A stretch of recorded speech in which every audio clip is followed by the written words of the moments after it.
Yo, what up? I'm Technovoid, your host and only, and therefore by process of elimination favorite, Fade Analyst, here with the Faedos Draft League Season 1 Draft Overview. Now, you may be wondering what some of these words mean. Faedos, Fade, Elimination. I can answer some of these questions. The FDL is a draft that takes place in the Faedos meta, a format based on my fan game, Pokemon Rifts. Pokemon Rifts is a game that focuses on double battles and an entire dex of Fakemon called Fades. Between balance changes and the entirely new playable roster, you can imagine that this meta is very speculative, so seeing what strategies and quirks crop up throughout this league should be exciting. If you would like to check out Pokemon Rifts or our custom showdown metas for yourself, head to Faedos.com, spelled Faedos, also linked in the description. You can access our Discord, game download, and showdown servers from there. But that's enough preamble, let's get right into the show. While I'd normally go over each team overall, this being the very first time any of these mons have ever been used in competitive play, I wanted to delve in a bit more depth on everything and what it can do, since there's nothing more damning than losing the information game. With that, we're going to start off with the first pick of the draft from Diggory Blasters, Shurikorn. As far as Fade strength goes, I wouldn't put Shurikorn at the top of the pack, but I think it works excellently as a first pick here. Sitting at the second highest natural speed in the format and the fastest mon with an actual attacking stat, Shurikorn is very much a hyper-offense glass cannon mon. While normal and fighting may not be particularly excellent type normally, the Faedos meta is chock full of ghost types, which Shurikorn has immunity to, as well as dark types, which it excels at killing. Doesn't do too much to hit ghosts back, but at the very least has access to Sucker Punch and a usually Technician boosted Assurance as well as Shadow Punch. Normal moves have also been buffed to have 25% higher base power in Faedos, meaning that Shurikorn has access to a terrifyingly powerful 150 BP stab double edge and a 100 BP stab extreme speed.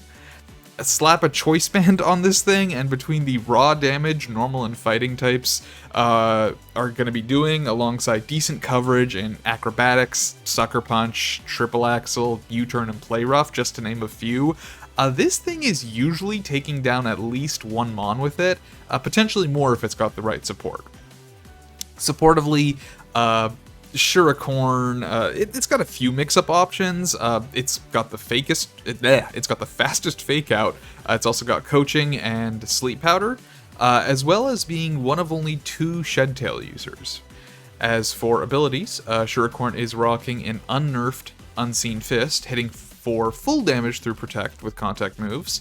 It's got Inner Focus to deal with Intimidate and Fake Out, and Technician to make more use of its lower power moves. In terms of physical attack, it is the 10th strongest in the format, not accounting for abilities, and while I don't think I'd list it as one of the top tier units, Shurikorn does get a very high A tier placement from me and offers a lot of flexibility for the rest of its team, which I think makes it a very solid first pick. Pretty much no matter what Diggory's opponents are going for, he really shouldn't have a problem pivoting the rest of his picks around Shurikorn's game plan. Next up, we have got the Breezeezy Ballers, my pick for this season's winner purely because the team name references a town in Pokemon Rifts. If you want to get on my good side, reference my game, all I'm saying.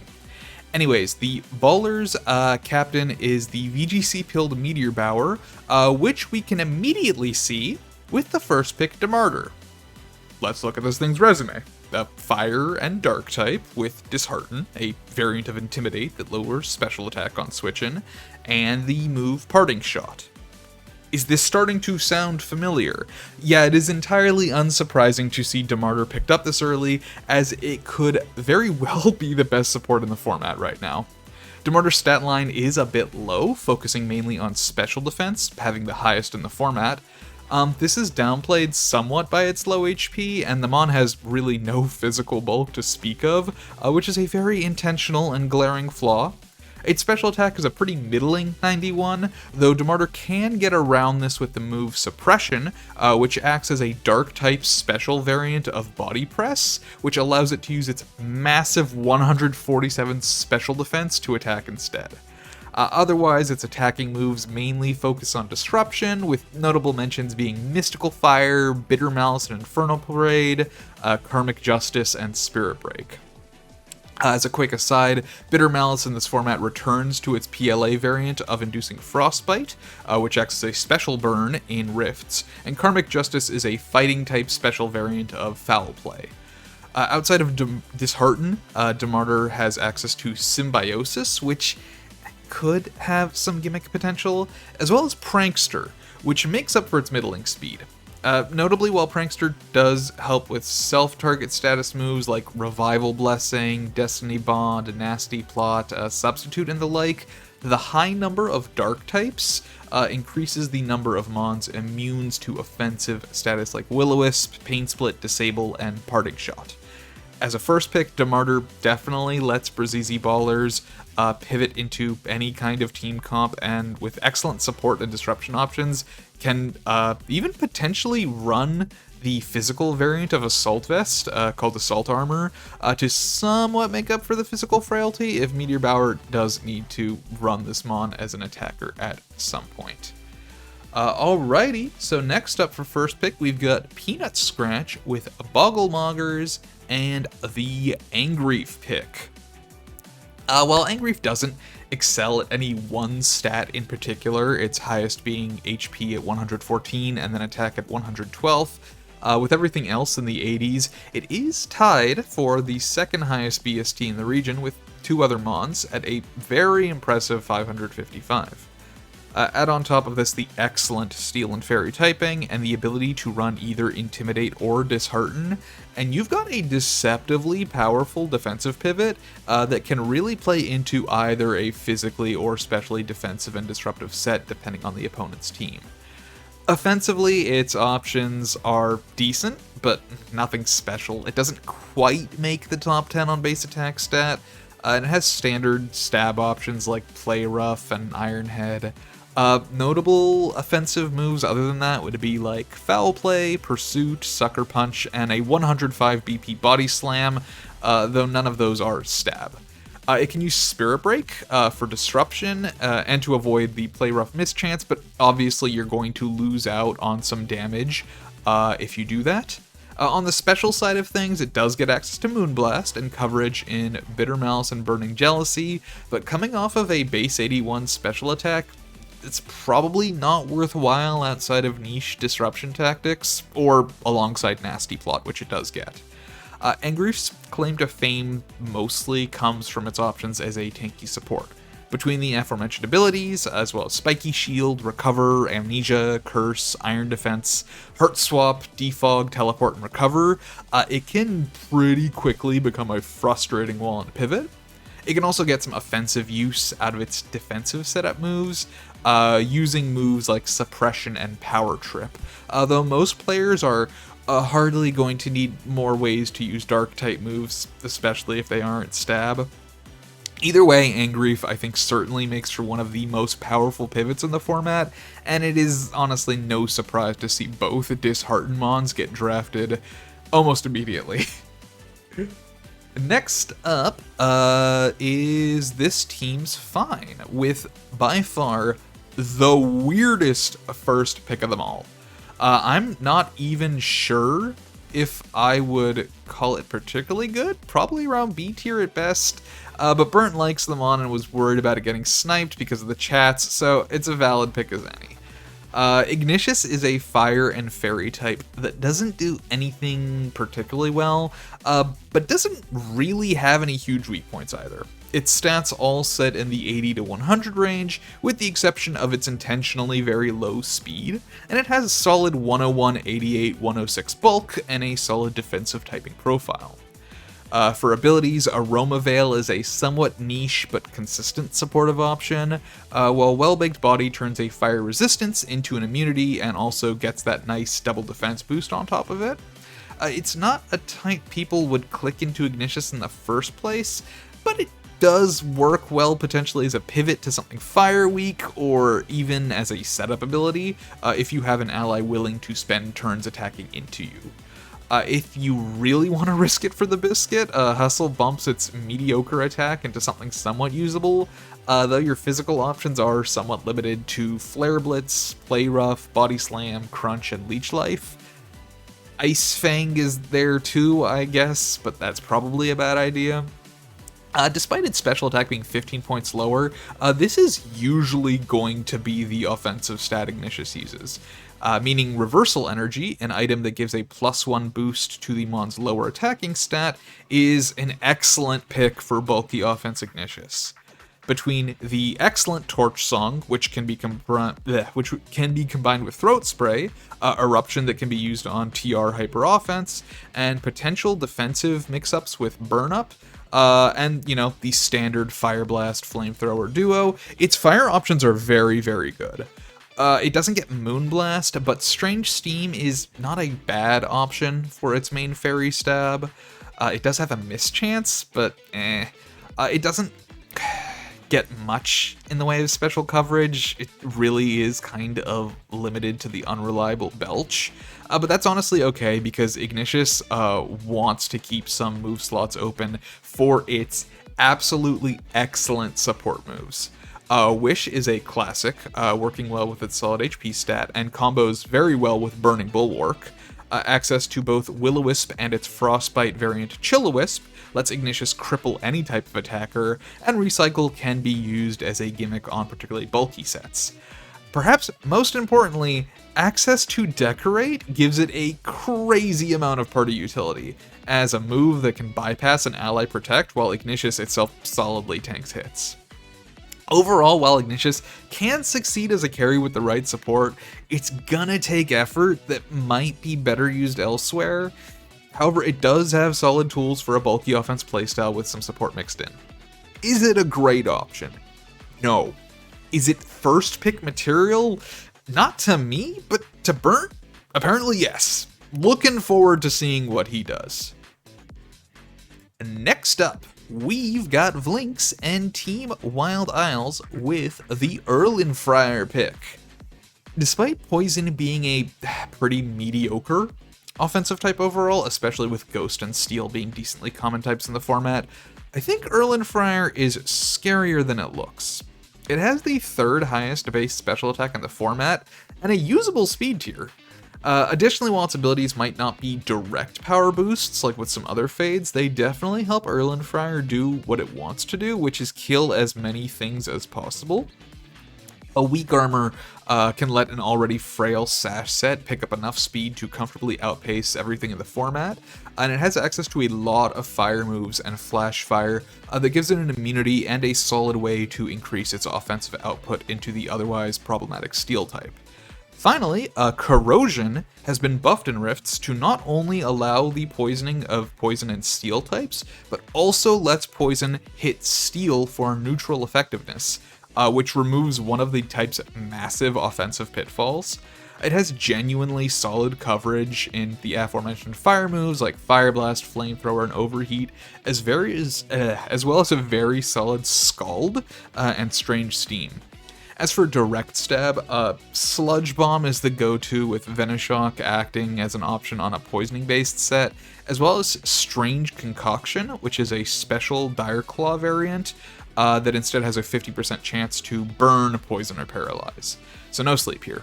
Its physical stats are bad, but with Explosion at 310 base power, it doesn't really matter when you need a weird mix-up. Erlenfrier can also use Nasty Plot, Agility, or Shell Smash to further enhance its sweeping capabilities, and it has some mediocre support options in Poison Gas, Toxic, Will-O-Wisp, Taunt, Haze, and Venom Drench. It's also got Syrup Bomb, which is in this weird zone of not being strong enough to be good coverage or useful enough to be reliable support, but it did get an accuracy buff and is 95 accuracy in this meta, so maybe. It's also the only Clear Smog user right now, which can be a targeted counter pick. While Erlenfrier's role and typing tend not to go hand in hand in most metas, I think it's certainly got the baseline and tools to be a threatening sweeper. Maybe not the best in class, and it is somewhat one-note, but not a bad pick by any means. Plus, it's Lynx's favorite Fade, or I guess it's the evolution of his favorite Fade, so we'll have to see what else he brings on to really make it shine. Team Four Shades is the second to last first pick on the first round, with Hamster Wings taking what is probably, without question, the most flexible Mon in the format. Teminrel. This Fade basically doesn't have an ability or an item slot to use if it wants to reach its full potential, as it needs to run the Crystalline ability instead of Color Change, which is bad anyways, and one of its type crystals to do very much, but that is a minor price to pay. The type crystals are a held item that act as the standard 20% type boosters on every other Fade, so things like Black Belt or Miracle Seed. But the Teminrel line specifically gets a 50% boost on those stab moves, on top of the Crystalline ability changing its type to match its held crystal. So yeah, the ability to be any type in this limited meta, as well as have a choice band or specs level damage on your stab without any downside, saying it's a good first pick is putting it mildly. Stat-wise, Teminrel is intentionally very slow with middling offensive stats, though it can obviously still hit like a truck when using stab thanks to the aforementioned 50% crystal boost. The Mon is a defensive powerhouse, boasting a 92, 117, 117 defensive profile, with a type of your choosing, which makes it an excellent pivot and tank in Draft League. In terms of moves, it's really impossible for me to go into everything Teminrel gets because it has access to like at least one move of every type. For the few types it doesn't actually get a real move for, it does have Crystal Blast, which is a base 90 special move that matches the user's primary type. Notably, Teminrel's special attack is ever so slightly lower than its physical attack, so if it wants to run Crystal Blast, it is kind of forced to use the worse attacking style, but they're so close that it really doesn't matter that much. Other particularly notable attacking options, I would say, are Lumina Crash, Meteor Mash, Diamond Storm, Body Press, and Suppression. And then on the support side, it's got things like Thunder Wave, Glaciate, Volt Switch, Stealth Rock, and Trick Room. It's also got some boosting moves, but without any good way to heal or, the ability to use a healing item like Lefties or a Berry, it is prone to being chipped down. Going up against a Teminrel in draft, you kind of always have to assume the worst case scenario, especially when Hamster Wings is at the wheel. Alright, now for our final first pick of the draft, we got Post Structure with Setouchi Festival. I don't know if I'm pronouncing that correctly. Since Post is the last in the order, all his picks are going to be double picks, so I'll be talking about them somewhat in relation to each other. So first up, we've got Silmarun and Accelecuda. Silmarun is the only thing faster than Shurikorn in the meta, and it's for a stupid reason. This Mon has the highest BST of any currently available Fade, sitting at 600. Of those 600 points, 153 of them are in HP, and 170 of them are in speed. Every other stat is sub 100, with its mediocre special attack of 89 being its next highest. As a rock and fairy dual typing, it's also quad weak to steel, making it significantly less tanky than its HP stat would make it seem. Realistically, this is an excellent support Mon. It's a pseudo prankster Fade that can target dark types, and it also has good as gold to shrug off any disruption attempts against itself. Its moveset is actually relatively shallow, but it does have access to Wish, Screens, Encore, Parting Shot, and Hazards, which is enough of a headache as it is. Notable offensive options include Make It Rain, Flash Cannon, Moonblast, and Meteor Beam if you're willing to use a Power Herb. It can also boost up with Quiver Dance to make its special attacks a little bit more threatening, though it really doesn't need the speed. It can also use Diamond Storm and Guard Split to potentially tank up, and U-turn or teleport depending on what you want your switch tempo to be. Lastly, I do have to mention Shatter Pulse, which is an 80 BP special rock move, 100% accurate by the way, we do love those, that breaks an ally's protect. Doesn't just go through it, but actually breaks it. Most of the mons that have this are very slow, meaning that that extra effect outside of Trick Room is only going to apply to the user. But with Silmarun, yeah, trying to protect in front of this thing is a mistake. If Post double targets you, he's perfectly safe to do so as long as Silmarun goes first and shatters the protection. So trying to protect in front of this thing, that's not going to save you from a double target. Next up we have Accelecuda. The fastest thing in the format after Silmarun and Shurikorn, and it's also got speed boost. Post might be the last in picks, but he's going first in battle.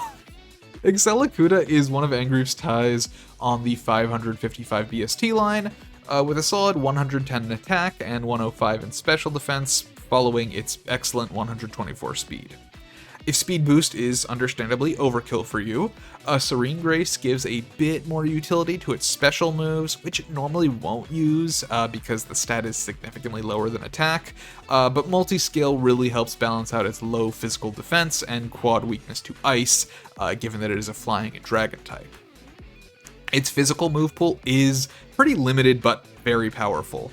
It's got moves like Brave Bird, Dragon Ascent, Dragon Hammer, and a buffed Dragon Rush, which is now 85% accuracy with a 30% chance to flinch, or, 60% if you're a menace against society. Its coverage is somewhat lacking, relying on the Elemental Fang moves and U-turn, though it does get the buffed Extreme Speed to hit something that would otherwise resist its stabs, as well as Dragon Dance to become a setup sweeper. Its special move pool is better, with moves like Air Slash, Draco Meteor, Flamethrower, Hurricane, Hydro Pump, and Thunderbolt. These aren't as likely to come up outside a Serene Grace support set or Reversal Energy set. It's also got Weather Ball, which is nice because it can manually set up any weather, I guess. Beyond that, it's got Tailwind for speed control, Light Screen and Roost for defensive purposes, and Icy Wind, Defog, and Feather Dance for support. It's a Fade with a fair number of build options, even if its choices within each of those builds are relatively standard. As a duo with Silmarun, these two I don't really think particularly cover each other offensively or defensively, but Accelecuda is at least enough of a strong generalist pick that it can pretty reliably play into whatever game plan Silmarun has. Next up, heading back to Team Thorshade's second pick, we've got the GOAT, Gridlug. He's more of a snail really, but it's not hard to understand why this thing won the Patch 1.0 popularity contest. With a very respectable 515 BST and min-maxed stats that land Gridlug as the 3rd highest HP mon, 8th highest attack mon, and highest defense mon, as well as the lowest speed in the format, it does basically everything well except use special moves. Ground and poison typing isn't the most amazing, but it is also one of the only 3 fully evolved ground types, and almost certainly is the best of those 3. It can also easily use Assault Vest to improve its special defense, which isn't even bad, it's just not as good as its physical defense. Gridlug's biggest weakness is probably going to be its abilities, which aren't terrible. Sticky Hold is unlikely to ever be useful, and Shell Armor can work on some defensive setup sets, but the go-to is usually going to be Heat Proof. It is hard to compare with a free resist.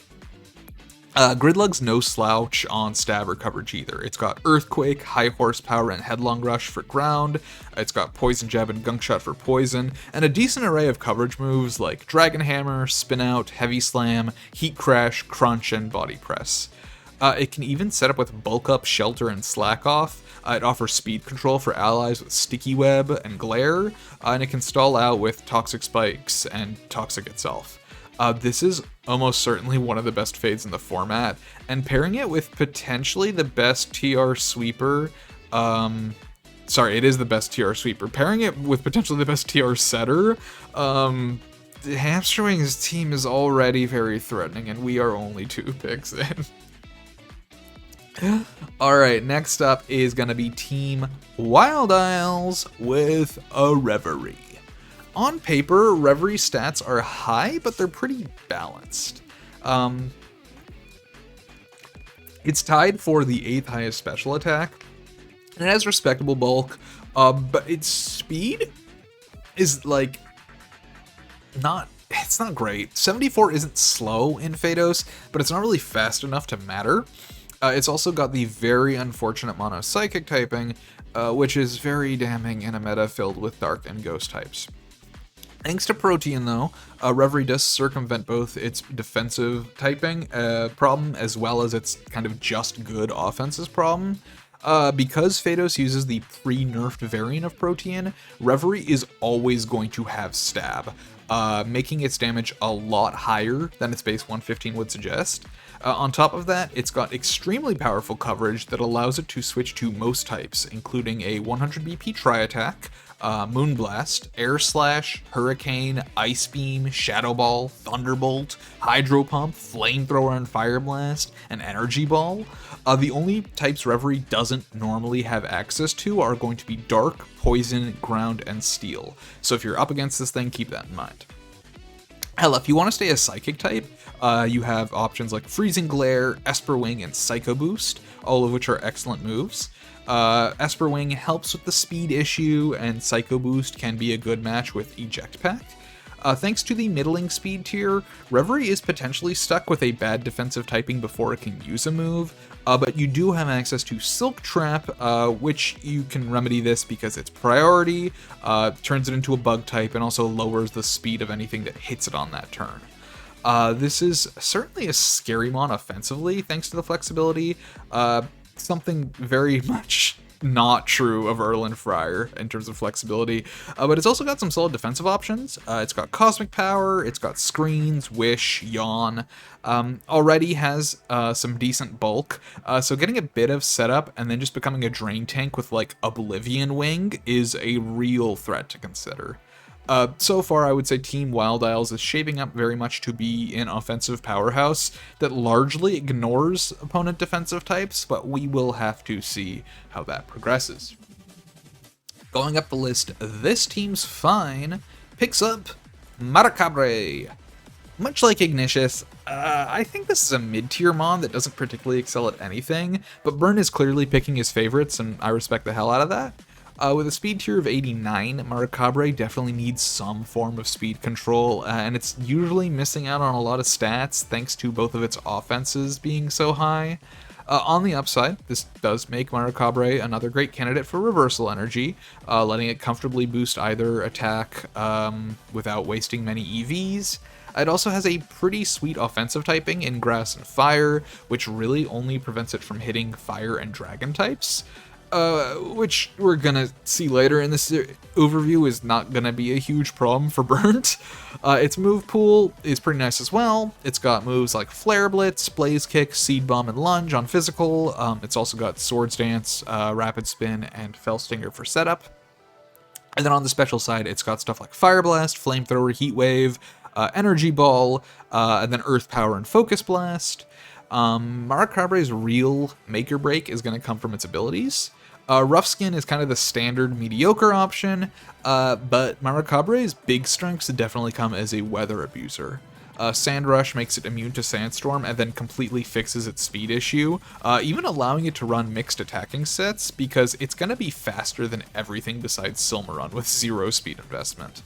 Alternatively, for a maximum pain special set, it has access to Solar Power, as well as Solar Beam and Solar Blade, but that's less relevant, though it's probably gonna need a Scarf at that point. Maracabre's also got a few fuck you surprise options in stuff like Rock Wrecker and Chloroblast, if you are willing to make the sacrifice those moves require. That being said, Maracabre and Ignicious both being fire types is somewhat redundant, and with Maracabre being this weather dependent, we're gonna have to wait and see how Burnt's team makes an effort to support these two. Alright, next up is Bogglemoggers with a weather setter, but not either of the ones we just talked about. It is Faedos' Drizzler Karaskai. Stat-wise, this thing is quite mediocre. Its best stat is special attack at 96, with speed at 92. Everything else is in the 70s at the best. That hardly matters. I mean, look at Pelipper's stats. Karaskai is in a weird spot of not actually being a water type, rather it's dark and flying. So while it's benefiting for those hurricanes, its Weather Ball and Chilling Water aren't quite doing as much damage. Side note again, Chilling Water is a Frostbite clone of Scald, again. On the flip side, it is the only Drizzlemon besides Kyogre that gets Thunder, so you know that counts for something. Overall, Karaskai is definitely more of a support mon. Its only other noteworthy attacks are going to be Air Slash, Dark Pulse, Sucker Punch, Blizzard, and Heat Wave, which are nice, but they're either too low power or lack the stab needed to make a base 96 be an OHKO machine without help or a nasty plot.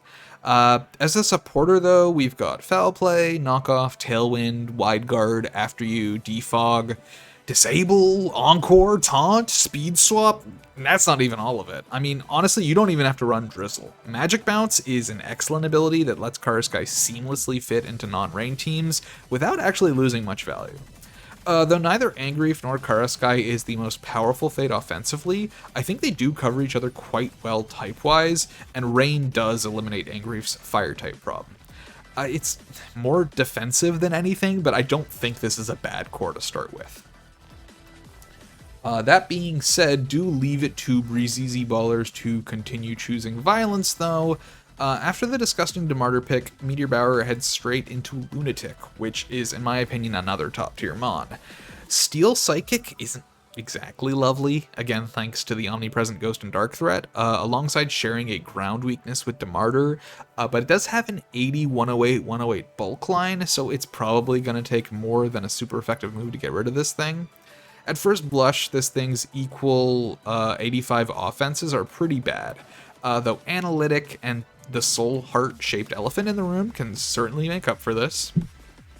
Honestly, as scary as Soul Heart is, though, given that FDL is a 4v4 format, I actually think it's not quite as scary. Like, yeah, Magearna is terrifying, but that has a base 130 special attack. This thing's got 85. It's gonna take more than one death to go crazy, though I will admit the snowball potential is there. The move pool is decent. It's got, the standard Flash Cannon and Psychic alongside the weirder Tachyon Cutter. It's got coverage and Thunderbolt, Focus Blast, Meteor Beam, Tri-Attack, which, isn't coverage, but again, I must mention thanks to the BP boost. On the physical side, it has access to Shift Gear, as well as Extreme Speed, Hammer Arm, Spin Out, Stone Edge, and Wild Charge, alongside Stab, like Zen Headbutt and Iron Head. Much like Demartyr, though, some of its best options are supportive. The third ability, Chronokinesis, acts as an Intimidate that lowers speed, which I don't think I need to explain is absolutely disgusting as a pivot move. It's also got access to Teleport, Rapid Spin, Low Sweep, Trick Room, and After You, just in case that wasn't enough speed and tempo control for you. It also has an Instruct clone called Rewind, which should be immediate cause for alarm. Clock. That's a joke. I'm also not really seeing the offensive presence on this team yet, but the groundwork is there, and it's kind of terrifying. Alright, we are back to the Diggory Blasters, and we are now getting into Diggory's double picks. This time, we're starting with Marauchnid and Bonboros. So Marauchnid has the excellent Bug and Steel typing, which is only threatened by this team's Fine so far, and sports a very similar spread to Gridlug, making it the third highest base attack and second highest base defense. Unfortunately, Marauchnid trades an excellent TR speed tier for the much more whatever 65, and it doesn't have the base HP or special defense that make Gridlug such a fantastic and tanky all-rounder. Its abilities, however, are arguably better. Pressure is okay on a tank set, but it's probably not going to see much use in 4v4. Defiant can be quite terrifying thanks to all the Intimidate clones running around, and Sheer Force boosts this thing offensive with great consistency, thanks to access to moves like Double Iron Bash and Lunge that have very skippable additional effects. On top of that, you've got Body Slam and Hyper Drill for raw power. You've got Stone Edge, Drill Run, and Throat Chop for coverage. Body Press for tank sets, and First Impression to guarantee damage out the gate. Oh, also it has Explosion. I have to mention it. It's 310 BP. I'm gonna say it every time. Unfortunately, that is about all Marauchnid does. Its special attacks are all but pointless to use, and outside of Iron Defense and Spikes, doesn't have anything useful in the status department either. But it is good at what it does, and it continues the very punch first, ask questions later style that we've already got going on with Shurikorn. Moving on to the pick 3 though, enter Bonboros, that stupid fairy dragon that I hate. This is a joke. I love Bonboros, he's my baby. Oh, however, I did intentionally make him a tanky piece of shit. He has the second highest HP stat in the game at 133, great special bulk, okay physical bulk, and enough stats overall to not make its special attack suffer too much.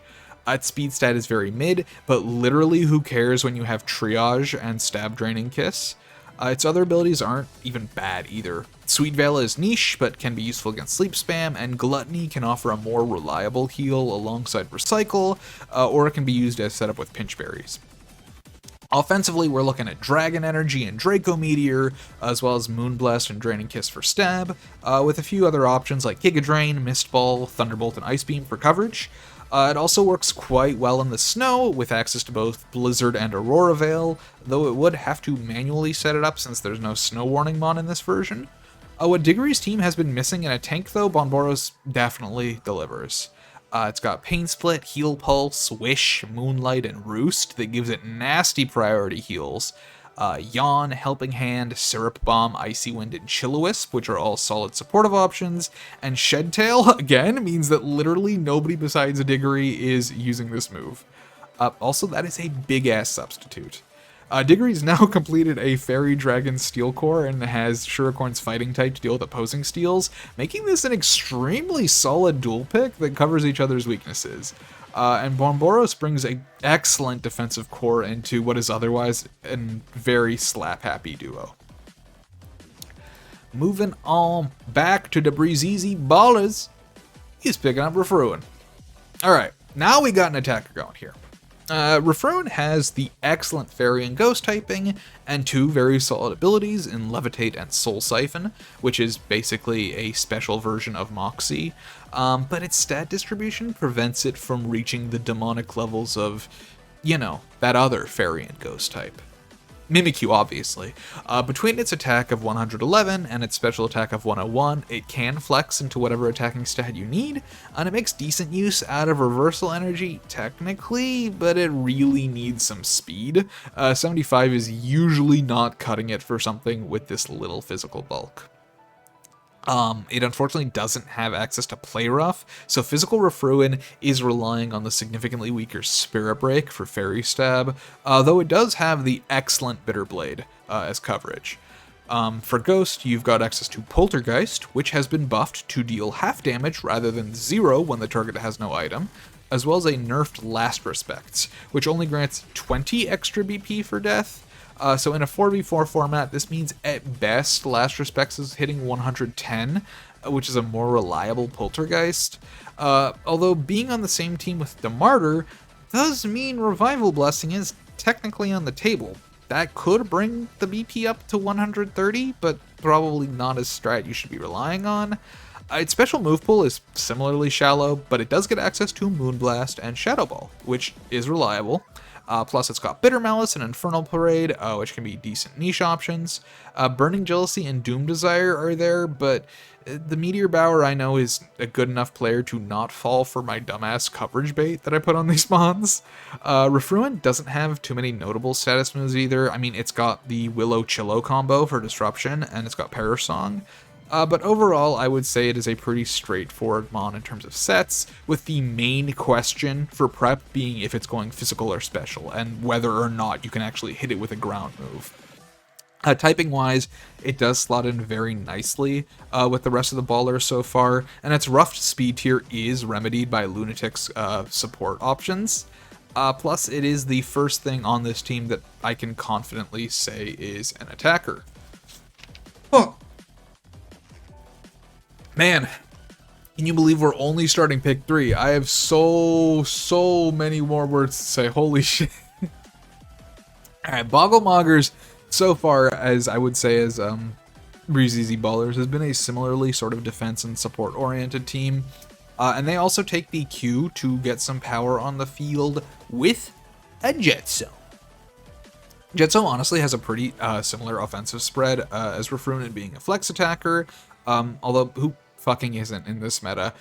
It does make 7th place for the best base special attack, and it has 2 excellent abilities in Lightning Rod and Storm Drain that not only provide redirection and immunity, but also special attack boosts. The unfortunate part of that is that this will redirect Peanut's moves too, so firing off Hydro Pumps and Thunders will require a bit more care.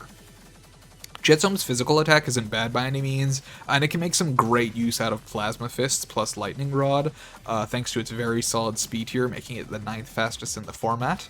As a water and electric type, it definitely plays super well into rain. It's got the excellent Electro Shot and Thunder. It's got Flash Cannon, Frost Breath, and Dragon Pulse for mediocre coverage.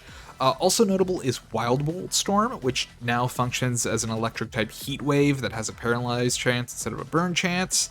Unfortunately, its special water stab isn't usually as reliable. It's pretty much only sporting Hydro Pump, Surf, and Bubble Beam. In rain, at least, this problem is thanks to Weather Ball fixed, so this thing is very likely to run special sets under Karaskai's Drizzle.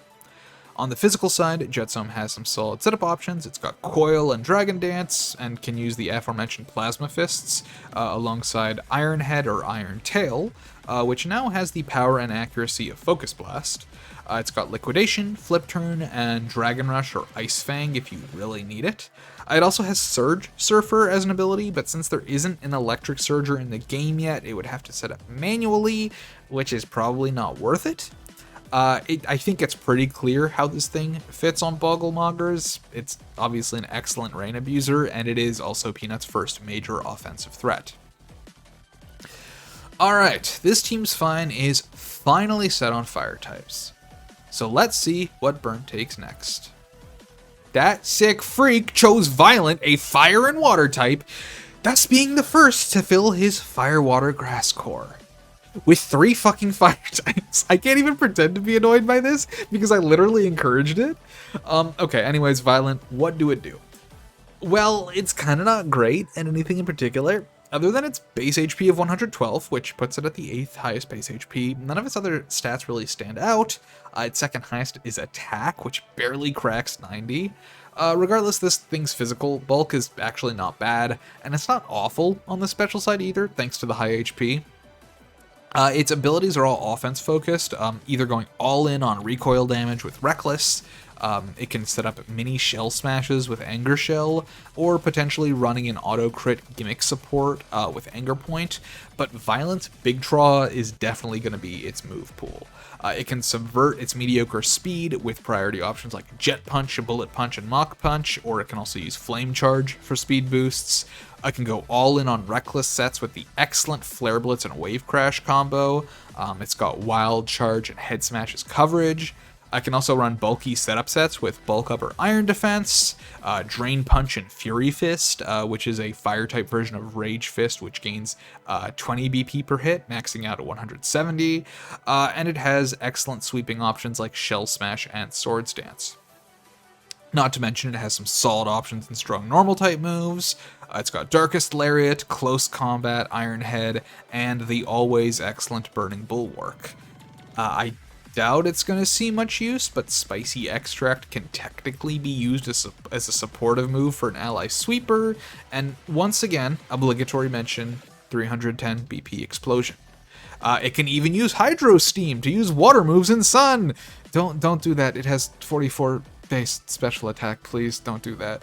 I think somewhat ironically, despite Violent having the lowest main attacking stat of Burnt's picks, it's kind of the scariest offensively in some ways. Does it cover a lot of Burnt's existing niches already? I mean, yeah, Maracabre already fills the nuke role, and Ignicious can sponge hits, but as long as Burnt doesn't pick up another rock weakness in the next round, I think this meme trio can turn into something that threatens a fate other than Marauchnid. Alright, Team Wild Isles is next with, and I can't believe I'm saying this, the first redirector of this draft, Concherta. Much like Vilent, Concherta isn't exactly breaking any records stat-wise. Its special attack is a decent 107, and it has an honestly pretty decent defensive spread of 83, 96, 92, but it's nothing eye-popping. Water Fairy is one hell of a good typing for a tank, though, and Follow Me kinda has Concherta eating Primarina's lunch, if I may say. With both Erlenfrier and Revarie tending towards offense, getting a great pivot and support in like Concherta is kind of huge for Vlinks. It's got access to Screens, Encore, Helping Hand, Life Dew, and Wish, as well as Icy Wind for speed control. Abilities Shell Armor and Overcoat aren't exactly groundbreaking, but they do work well enough for a tanky support. And if Link somehow decides that another offensive threat is needed, Liquid Voice, Hyper Voice off a Shell Smash is definitely not something you can just shrug off. Especially because, again, as a normal type move, Hyper Voice has been buffed to 110 BP. Concherta leans into bulky offense well too. It's able to rock either an Assault Armor or Assault Vest with Great Stab, like Moonblast, Hydro Pump, Scald, Chilling Water, and it's got Psychic Noise, Energy Ball, and Power Gem for coverage. 107 special attack is not the best, but Throat Spray is always a solid option in a format with Items Clause, given that not too many Mons can actually use it. That being said, Vlinks doesn't really need another strong special attacker that can blast Fairy and Water moves, since both Erlenfrier and Revarie can already do both of those things. Support is probably the main name of the game here. Alright, now let's see what fresh bullshit Team 4 Shades is pulling up with in round 3. It's Lunatick's thematic companion, Malominous. And much like Lunatick, I think this is one of the strongest things in the format. Its stats are kind of weird. It's got the 5th highest attack in the format and the 6th highest special attack in the format, both at 119. That means that unless you're running a reversal energy or a mixed set, your effective BST is a lot lower than normal. But with a solid speed tier of 98 and access to Shadow Tag, that's probably okay. Revenge Killing is the name of the game here, and while Malominous' offensive typing in Ghost Dark isn't great, it does have a few okay coverage options in Psychic Fangs and Focus Blast, as well as Foul Play and Karmic Justice to slap on whatever attacking stat you aren't investing into. Even if its stabs overlap a lot, you've still got excellent options like Moongeist Beam, Hex, Dark Pulse, and Night Daze on the special side, and Spirit Shackle, Poltergeist, Sucker Punch, and Knockoff for physical. You've also got access to both Swords Dance and Nasty Plot, meaning it's going to be really tough to tell going into a match against 4 Shades what this Trapping Sweeper is going to focus on. On top of this, you've got access to the buffed Facade, which not only has the BP buff, but now also switches to being a special attack if that would be stronger, sort of in the same vein as Shell Sidearm or Terra Blast. You can't even guarantee that Malominous is going to be running Shadow Tag, despite that being an incredible ability, thanks to a custom ability called Phantom Maw, which acts as a Lightning Rod for Ghost-type moves, which basically dares you to use a Ghost-type move if you're unsure on the set. It's got Infiltrator too, but I kind of think Phantom Maw and Shadow Tag are going to be the abilities to look out for. In terms of team synergy, Malominous doesn't really offer anything specifically to play off Teminrel or Gridlug, but it does offer a significantly different speed tier and playstyle from those two. Glass Cannon is also very much the kind of style I see Hamster Wings playing a lot, so seeing him pick this up isn't surprising. If anything, I'm surprised it lasted this long unpicked. But next up, we're back down to the post-double pick. We got Rejellia and Cocrush. Starting with Rejellia, this is the first starter-ish mon in the draft. If you're wondering why I called it starter-ish instead of a starter, you should go play Pokemon Rifts and find out for yourself, because I'm not going to tell you. This means it's got a very solid base 530 BST, and it's got quite the solid defensive all-rounder. It's got very similar stats to Concherta in some ways. It's a water poison type with impressive 125, 86, 86 bulk, and it's also got Regenerator. Is this a Toxapex? I mean, yeah, kind of. Its offensives both hover around 90, and while Liquid Ooze is usually not too amazing, both Gooey and Regenerator have use cases, Regenerator especially. Move pool wise, this is definitely more of an annoying Stallmon and support than anything else. Obvious Toxic and Toxic Spike's Shout, but we're also looking at Recover, Substitute, Knockoff, Icy Wind, Life Dew, Scald, Chilling Water, and Venom Drench. Venoshock lets an uninvested Rejellia still hit poisoned opponents pretty hard, as does Facade for the previously mentioned reasons. Leech Life and Megahorn offer some appreciated coverage against dark types, and Giga Drain is a decent move against opposing waters. Other than Revarie, this is also the only mon capable of a Sleep Talk set, and I think it inarguably does it much better than Revarie. This mon is definitely the kind of defensive pivot Post could use right now, since it resists both steel and ice, and even more so considering the next pick. Cocrush. Oh, Cocrush, long have you been described as potential mon by people who know Pokemon better than me. Well, it's finally time to test it properly, and Post, I'm trusting you with this. Kick my ass with Cocrush, then kick everyone else's ass with Cocrush. On paper, at least, Cocrush is pretty terrible. It's tied for the lowest BST of any final evolution, with its best stat being a base 118 HP, being the 5th highest in the region. Its physical bulk is pretty damn good, sporting a 118-97 spread, though its special defense is definitely lacking. Its attack stat, while technically an extremely low 75, is boosted by huge power to have an effective attack stat of a mon with a base 170. Far higher than anything in Faedos, and that's with 0 investment. On a 252 Adamant set, it's equivalent to a base 200 attack mon. So yeah, I think Cocrush can hit pretty hard. The devil in the details is unfortunately the grass and fighting typing. This combo of stabs does miss out on hitting a lot of types for even neutral damage, and a quad weakness to flying really sucks. Add the fact that Cocrush has 0 priority options, and its pathetic 52 base speed is damning.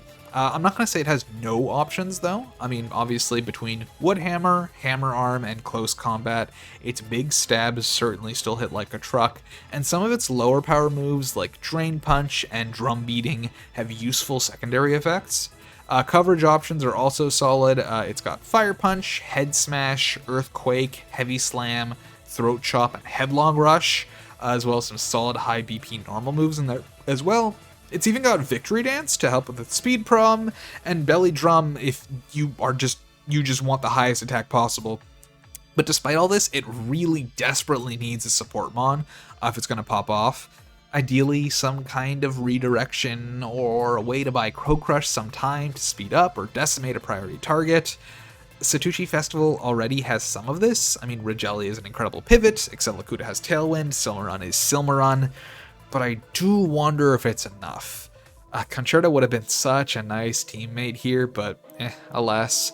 I'd say at this point, Post Team is definitely A-okay on the physical side, so we'll have to see how he rounds things out in his final 2 picks. Next up, back to Team Full Shades. One of the most unexpected picks so far. I don't think Echubus is bad, but it's certainly not the first thing that comes to mind with some of the powerhouses that are still on the table. Echubus is a normal and flying type special attacker whose main claim to fame is being the 8th fastest thing in the format, and while its other stats aren't terrible, they're nothing to write home about either. Infiltrator and Soundproof are both pretty niche abilities, although Frisk is definitely useful in an information game like best of 3 VGC style matches. Echubus does make great use out of its typing, I will say, both being immune to ground type moves, which could allow Gridlug to throw out some EQs, as well as having Stab on Hyper Voice, and more importantly, 175 BP Boom Burst. Throw this thing next to a Ghost Teminrel or Malominous. Eat your heart out, man. As a great throat spray user, Echubus also gets access to standard flying type fare like Hurricane and Air Slash, as well as some interesting coverage in Psychic Noise, Shadow Ball, Dark Pulse, and somehow Dragon Pulse. Echubus also has some incredible support options between Fake Out, Tailwind, and Wanted Criminal Dark Void. It's rocking Defog, Nasty Plot, Roost, Super Fang, and Acrobatics, so the mix-up potential is here, even though I would say it is almost certainly going special most of the time.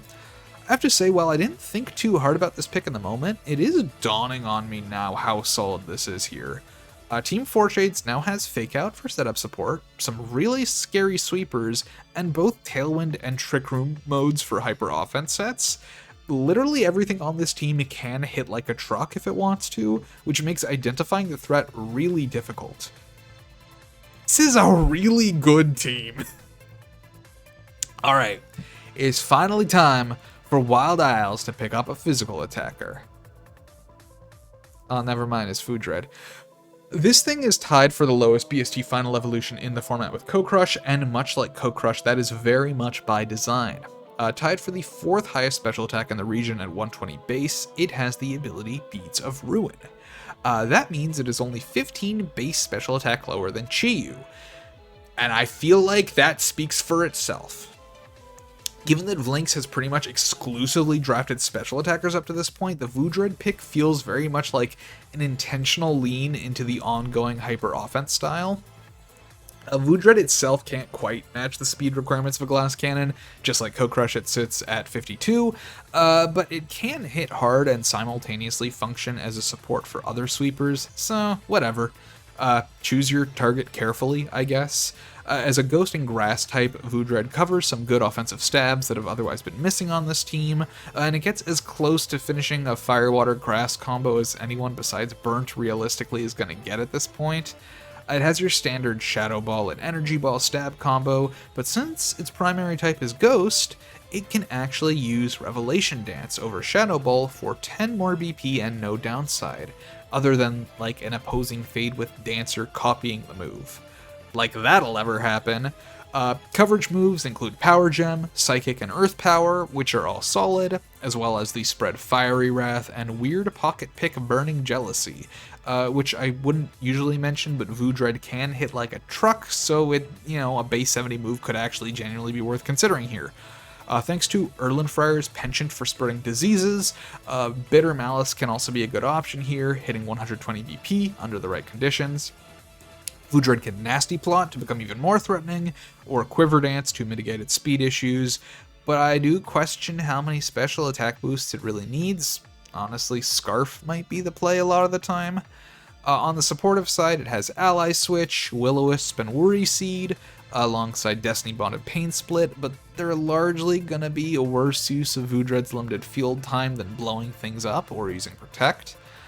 Team Wild Isles, while terrifying, does feel like it has a lot of mons filling the same roles, and Concherta is really kind of the standout unique pick here. I would not be surprised if it came to every single match, just because of how much it offers that nothing else on the team can. As strong as these special nukes are, it really could benefit from a physical mix-up. Alright, this team's fine.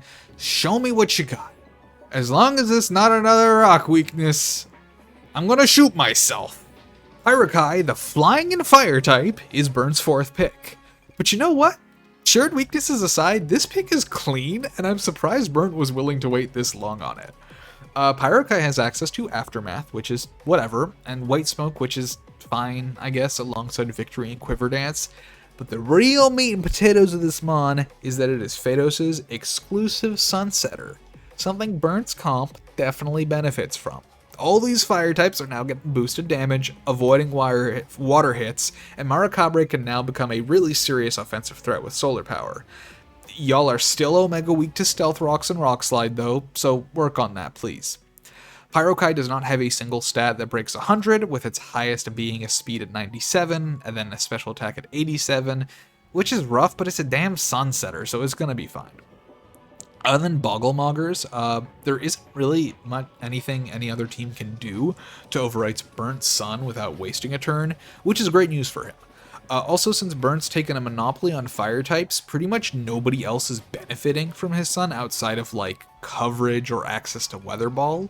I guess Solar Beam, but the only other player that currently has access to either of the solar moves besides Burnt right now is Vlinx's Revarie. In terms of move pool, Pyrokai's got the standard hits. It's got Flamethrower, Heat Wave, and Fire Blast on the fire side. It's got Air Slash for flying. It's got Hurricane, but it's probably not using Hurricane because it's a Drought Mon. Other notable access is Fiery Dance, Mystical Fire, Extrasensory, Hex, and Infernal Parade, and Weather Ball. It's sporting Tailwind and Will-O-Wisp, Defog, Screens, and Helping Hand for support. As I mentioned previously, it can both Victory Dance and Quiver Dance, and since its attacking stats are only 13 points apart, it can pretty easily flex into either physical or special with Victory Dance and Reversal Energy. It's got, moves like Fire Lash, Acrobatics, and Shadow Claw on the physical side. Also 310 BP Explosion. On a team that already wants Charty Berry everywhere desperately, Pyrokai does kind of need it more than anyone, though heavy duty boots might also be needed against some teams. I wouldn't normally recommend too many entry hazards in a 4v4 format, but this team is fine as like the only place where I feel Stealth Rocks pull their weight in that format. But hey, at least Pyrokai's immune to ground, right? Jokes aside, in for a penny, in for a pound, at this point, not taking Faedos' Droughtmon would have been more of a mistake than not, given that the weaknesses are already stacked and Sun does a lot more positive for this team than a 4th Fire type does negative. Alright, next we've got Bogglemuggers with Effigreave, which, in my initial assessment of Fade power level, Effigreave and its duo partner Bandert were some of the most highly rated Fades purely for their offensive power. Due to the lower overall stats than recent Pokemon titles, the test matches I have played have felt overall tankier and slightly slower than, say, like Gen 9 matches. This is untrue for Effigreave. Between the 4th highest attack at 120 and access to sharpness, this is one of the mons I have consistently seen delete things off the board without any trouble. Pure dark typing is not amazing to see in this format, but it has the power and coverage to kind of not give a shit. I'm really surprised to see the first of these two powerhouses go unpicked for this long. Anyways, what is the hype all about? Effigreave is very, very strong and has a bit of special bulk. It suffers from base 76 speed, without Tailwind support or a Scarf. In terms of moves, it's got Swords Dance for even more power, and Sharpness boosted Night Slash and Kowtow Cleave for stab. And a wealth of slice and coverage options like Psycho Cut, Sacred Sword, Mighty Cleave, Slash, X-Scissor, and Bitter Blade. Ceaseless Edge isn't quite as strong as Kowtow, but it is still sharpness boosted, and it can set up spikes if breaking a sash is important in a particular matchup. Other potentially notable moves include Pursuit, Glaive Rush, which is not actually sharpness boosted, Shadow Sneak, Facade, Smart Strike, and Taunt. It gets Shadow Claw, but unlike Champions, that's not sharpness boosted here. Sorry. It can technically set up Sandstorm and use Sand Veil, but that's essentially never going to be as useful or consistent as Sharpness. Looking at the picks so far, there's definitely been an aversion to drafting Dark types, which I get. There's so many of them that it feels fine to wait on a pick, since there's tons of replacements if something you want gets sniped. That being said, Peanuts already got 2 between Karaskai and Effigreave, and I honestly don't think that's a bad overlap at all. Peanuts' team was kind of vying for a physical sweeper, and yeah, Effigreave is about as good as it gets. Hey, speaking of Fades that got way farther in the draft than they should have. What the fuck? Breezeezy Ballers picks up Silhouwet, a water and grass type tied for the second highest BST mon at 555, and the highest special attack in the format by a significant margin at 138. Its other stats are literally not even bad. It's got 85, 82, 106 bulk, and is actually pretty damn good for a water and grass type. And its ability is Ghost Aura, which is a ghost variant of Dark and Fairy Aura, which gives it and its allies a great mini third stab. Sure, it makes Silhouette and its allies take more damage from ghost type moves too, but outside of a Lunatick, I don't think any of them really care. Demartyr is tanking that shit anyways, and Refruin is either killing something with a ghost move or dying to one. Silhouette has access to Trick Room and is a decent TR sweeper itself, but other than Lunatick, nothing else on the team really wants that, so its importance to the team is really going to depend on the final 2 picks. Otherwise, we've got Surf, Chilling Water, and Hydro Pump for water, Giga Drain and Energy Ball for grass, and Shadow Ball for ghost. It is rarely using its physical moves, but it does have access to both Anchor Shot and Spirit Shackle if it wants to trap something. Other viable moves include Strength Sap and Knockoff for support, Shadow Sneak to confirm kills. 87 attack isn't great, but it's not terrible. And then it's got Dark Pulse, Flash Cannon, and Thunder as coverage. It also has Revenant Oath. If you're wondering what that is, it's basically Trick or Treat, but it affects everything on the field. So everybody gets a ghost typing tacked onto their existing types, giving them stab on ghost moves on top of Ghost Aura's bonus, and also making them all weak to ghost moves. So unless you're a normal type, you really can't rely on tanking ghost moves if Silhouette happens to be in a match. While I doubt this move will be brought out consistently, I can absolutely see the Revenant Oath mix-up coming once and like completely flipping a game plan, so just don't be the sap on the other end of that. Or do, I think it would be funny. What else can I say about this thing? It's a great pivot, it offers great offensive and defensive options Meteor Bower has been missing up until now, and on top of being a top tier special threat of its own, it also acts as a Refruin support just by being on the field. It's a good fade, Your Honor. Alright, Diggory Blasters is next with another double pick. Starting with Impester, is a mon I think has incredible value in this format, and then we'll also talk about Lumarina, which is a mon I think is decent, but honestly I expected to get passed over in this draft, so let's talk about them. Impester is another mono dark type mon. Stick with me here, he's not like other guys. Outside of being the 5th fastest thing in the format and having a very solid 112 special attack, Impester's big draw is its abilities: Illusion and Imposter. Illusion Mind games already run rampant in a 6-pick-4 format when the mon's only ability is Illusion, but add on to that Impester could just as easily be running Imposter. Yeah, I think Diggory's kind of got the mental game on lock.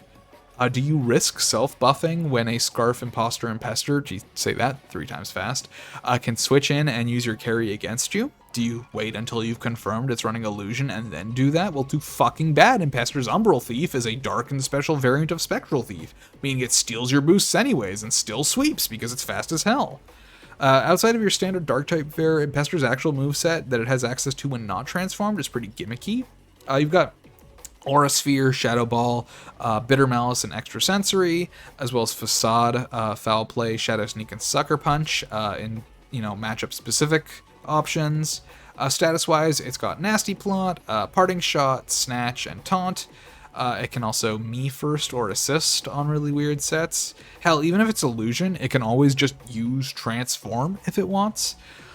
It also happens to have all 3 pledge moves, which can be used as coverage and to masquerade as certain specific other mons, or more importantly, because Impester is so fast, set up an ally pledge nuke. Speaking of, hey, is Lumarina. I wonder if this thing gets Water Pledge. No matter. Lumarina is a decent tanky mon, scoring the 7th highest base HP and 6995 defenses. Not the most amazing thing in the world, but about on par with Vilent when it comes to staying power. As a Ghost and Water type, it has a solid offensive presence, but it does really rely on its abilities to turn its 98 special attack into something particularly meaningful. First off, we got Flash Fire, which provides an immunity that can turn its fire coverage in Flamethrower, Mystical Fire, and Blue Flare into really, really strong moves. It's also got Soul Siphon, which can have it stack special attack buffs, though it is, I would say, a bit too slow to use it really effectively. The most consistent option, I think, is going to be Flare Boost. Blah, Jesus, I've been talking for so long. Flare Boost, which offers a massive 50% special increase while Lumarina is burned. So Flame Orb is, it's definitely a solid option here. For Stab, it's got both Scald and Chilling Water, as well as Surf and Hydro Pump. It's got Shadow Ball, Hex, and Infernal Parade. It's got the aforementioned Fire-type moves, as well as Hurricane and Thunder for coverage, so, it can work well in rain. Karaskai be warned. It has some excellent tank and support options like Icy Wind, Haze, Yawn, Calm Mind, Willow and Chillo, Wish, Amnesia, Pain Split, Destiny Bond, Heal Bell, and Defog. And it can use Coil to potentially get off some physical moves like Fire Lash and Poltergeist. Or, Shadow Force if you want to be really toxic. Alternatively, it is the only mon in the format that currently has Baton Pass, so you could just boost up and then slow pivot out to an ally. Diggory's team is mostly complete at this point, and I would say it has ended up pretty well-rounded offensively and defensively. Physical and special attackers are mostly balanced, though the special side's a bit gimmicky, and the only real typing issue I would say at this point is fairy types, which, you know, Diggory is really relying on Marauchnid to take care of. Something he probably shouldn't be doing in the burnt matchup at least. Ugh.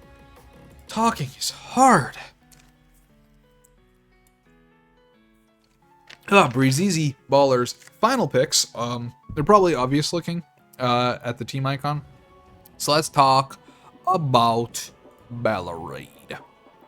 This is a mon I don't think is particularly good, and I think that's fine.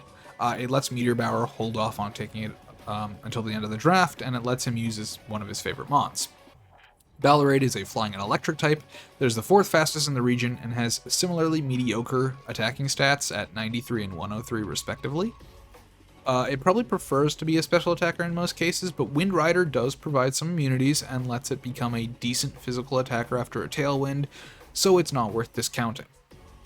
Its other abilities are static, which it's probably not getting more than one proc on given how frail it is, and Dancer, which can be used as a gimmick in some matchups. Hey, watch out, Voodread. It's a very fast mon, so it is worth looking at its supportive options to start. We've got Electro Web, Icy Wind, and Tailwind as speed control, all things I think Meteor Bower could probably use more of. Rapid Spin and Defog, as well as Thunder Wave, Ally Switch, and Encore. Volt Switch might also count as a supportive move, but honestly is probably more useful on a spec set. For offensive setup, we've got Swords Dance and Quiver Dance, with Acrobatics and Voltaic Charge on the physical side, Voltaic Charge being an electric type Aqua Step, and Air Slash, Hurricane, Electro Ball, Thunder, Thunderbolt, and Discharge for special. Coverage includes Ice Spinner, Triple Axle, Poison Jab, Sludge Bomb, and Venoshock, as well as, I guess it's more of a supportive move, Mortal Spin. Don't get me wrong, you won't catch me slandering Ballerade, though I'm not sure it consistently does enough with its speed to make up for its slow bulk.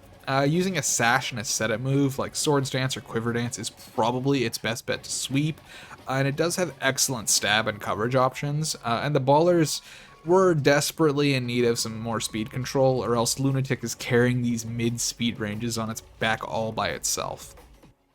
I am down to be proven wrong, but I do think Ballerade is overall on the weaker side of things as a sweeper, because it kind of desperately needs setup before it can do damage. Next up is Bogglemuggers, and it seems like Silhouwet was a potential snipe, which I'm not entirely sure of, but if so, how the fuck did you let it get to round 5? Anyway, here's the other water and grass type, Tropical.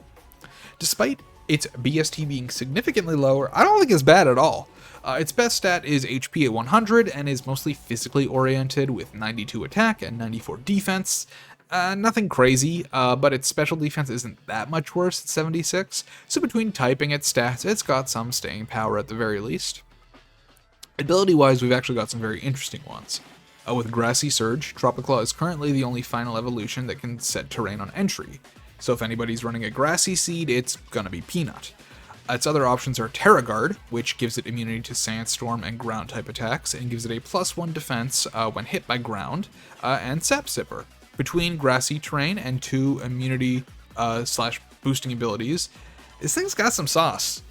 Despite its physical attack being decent at best, Tropiclaw has a nice smattering of attacking moves that let it pretty easily rock an Assault Armor or Vest. We've got Wood Hammer, Power Whip, and Wave Crash for pure damage, Seed Bomb, Crab Hammer, and Liquidation for less nuclear options, U-Turn and Flip Turn for pivoting, Rock Slide, Stone Edge, Headlong Rush, Earthquake, Hammer Arm, and Leech Life for coverage. Grassy Glide for priority, Body Press for tanky sets. Support-wise, it doesn't do much other than set terrain, but it can wide guard, and it has a few setup and healing options like Shore Up and Synthesis alongside Shelter, or it can go straight for a Shell Smash. It's also the only Fade left on the table that can use Surf, and while it's the only one that isn't a special attacker, at the very least it, can boost Jetsohm with it. In terms of overall team comp right now, I would say it's looking solid. Everything covers each other defensively pretty well, and the team has several excellent pivots. That is pretty much just kind of working everything well within rain, minus Effigreave, who I feel like kind of doesn't really care what weather it is. If there's one thing to mention, it's that Jetsohm is kind of carrying the special attacking core all by itself, unless Karaskai wants to step up to the plate. Alright, this team's fine. Show us the final fire type with Wick Chick. Oh, that's Fungalvin. This is unexpected, but I do think it's for the best. Fungalvin is a grass and electric type with mediocre stats and mediocre abilities. No stat above 100, slow mixed attacker, decent bulk, okay, sure. Volt Absorb's cool, but that's not really a type people are going to be using into Mono Fire anyways. Static is decent for a tank, and Illuminate does provide a nice 10% accuracy boost, but it's nothing special. So what is this thing doing? Well, hitting rock types, I guess. It's honestly not doing too much to cover Brent's weaknesses, since ground and rock are neutral on it. And he's already got drought to deal with water. It does cover those types offensively, but if you consider 87, 97 offenses to be covering anything offensively, so maybe not the best way to round up the team type-wise, but the move pool is worth looking at. For stabs, we've got Energy Ball, Giga Drain, Parabolic Charge, Thunderbolt, and Thunder Cage. Could also use Rising Voltage alongside manually setting Electric Terrain, but Burnt should probably pick a struggle. Coverage includes Pollen Puff, which doubles the support, and Psyshock. That's about it. Some physical moves exist too, but they're on average weaker and coming off of a lower stat, so probably not the play. Supportively though, alright, time to cook. You want speed control? We got Electro Web and Thunder Wave. You want bulk? We got Cosmic Power, Amnesia, Synthesis, and Stored Power. You want pivoting? We got Teleport. You want redirection? Let me introduce you to Rage Powder. Grass types immune? Oh, that's nice. Have you met my fire types? Oh yeah, Spore 2. Not even that slow. Base 63. That outspeeds like a third of the region. 5th pick, by the way, and this is our 2nd redirector. So yeah, Bird's team definitely has a lot of slack to pick up in these last 2 picks and covering more types. And while I'm not sure Fungalvin's rising to the challenge on that front, it's a damn nasty support. Also, in my testing, it is consistently tankier than I expect, so fair warning to anyone thinking they can kill this thing before it spores both your mons. Next up, we got Team Wild Isles, with the much needed physical sweeper in Gouget. A steel and electric type with Levitate does give this thing a little bit more bulk than its base 64 HP would suggest, and is pretty solid on the physical side of things, sporting a respectable 115 attack and 104 defense. 96 speed isn't the best thing in the world, but it's nothing to sneeze at, and it does speed creep the rest of Lynx's team, which is always nice. The question is, on a team full of hyper-offense special attackers, is Gouget going to be able to threaten teams enough to discourage them from investing fully in special bulk? The answer is a resounding maybe. BP-wise, Gouget suffers a bit from its physical stabs not being particularly crazy. You've got Iron Head and Zing Zap at 80, as well as Voltaic Charge at the same power, and it's got a nice speed boost attached. In a pinch, Iron Tail's 120 BP can threaten KOs, but you are dealing with the Focus Blast conundrum at that point.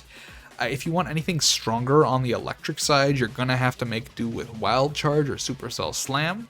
Luckily, it can mitigate this with some decent coverage. You've got the decent Liquidation and Triple Dive, alongside Wave Crash and Flip Turn, as well as Body Slam and Extreme Speed. Skitter Smack technically exists, but I feel like it's usually not worth using over a stab move unless you're like fighting a mono dark team, which doesn't seem to be happening in this draft. Access to Autotomize and Swords Dance does let Gouget threaten a sweep, and I guess Ally Switch and Thunder Wave are technically supportive options. Not great ones for the only physical mod on the team, but they're options. For the sake of mentioning every balance change I can remember, I should point out the changes to Lock-On here. Lock-On is a bad move. Lock-On is probably still a bad move. That being said, it now guarantees a critical hit and will bypass any protection or type immunities. So you can technically Supercell Slam a protecting ground type, and it will still hit it with a critical hit. Will this be useful? I hope so, but probably not. Gouget can technically do it. Alright, Team 4 Shades. I'm already terrified of you. Bring on the next pick. Oh yeah, baby, that's my goat, Discrom. Love this guy. Discrom has a very mediocre BST for a mon that doesn't have a busted ability like Weather Setting, Huge Power, or Beads of Ruin. Or does it? Stay tuned. Another electric and steel type. This one unfortunately does not have levitate and ignore the quad ground immunity, but that's okay because it's frail as shit, so the difference between a 2x and 4x weakness is kind of negligible here. It probably dies to neutral hits. Screw you. This thing is awesome. It is the 10th fastest mon in the region, and it has a special attack good enough to work with. We've got Fake Out. We've got Helping Hand. We've got Parting Shot. We've got Thunderclap. Punk Rock gives it a nice boost to sound damage, which this thing's got a lot of. We got Overdrive, Hyper Voice, Boom Burst, Snarl, and Feedback, a 40 BP steel type move which is guaranteed to confuse. We love a Throat Spray Goat, a Throat Goat if you will. On top of that, we got Flash Cannon for consistent steel damage and Volt Switch for pivots. Flamethrower's a cheeky bit of coverage in there as well, since, you know, he spits fire. Now the question of physical Discrom. Is it viable? No. Do I care? Also, no. Enjoy Shift Gear and Double Shock, as well as Fire Punch and Brick Break. Upper Hand, unironically a useful counter pick, even if you aren't physically invested. Alright, I get heated about Discrom, but this is probably a good time to mention its third ability, Power Amp. Did I even mention its second ability? It's got Motor Drive. Completely forgot about Motor Drive. It does have Motor Drive. But its third ability is Power Amp. It turns all sound-based moves into electric moves, like Liquid Voice. That's cool, but please do consider the normal type buff in this game. That is 110 stab Hyper Voice that can hit for super effective. That's 175 stab Boom Burst that can hit for super effective. Between Soundproof Echubus and Gridlug's ground type, this is something that could happen to you. You have been warned, and it is more likely than you think. Alright, Setouchi Festival, what are your final picks? Let's review them, and then the team as a whole. First up is Schrodinger. The second of the starter-ish mons, and taking my post again. People are fucking sleeping at the wheel with the number of threats that have made it to last pick, though I honestly can't say most of the picks so far haven't also been good. Damn, I guess it's just a balanced region, and I'm a genius, and if you disagree, I never liked you anyways. Schrodinger was, somewhat ironically, a real contender for the first pick of the draft.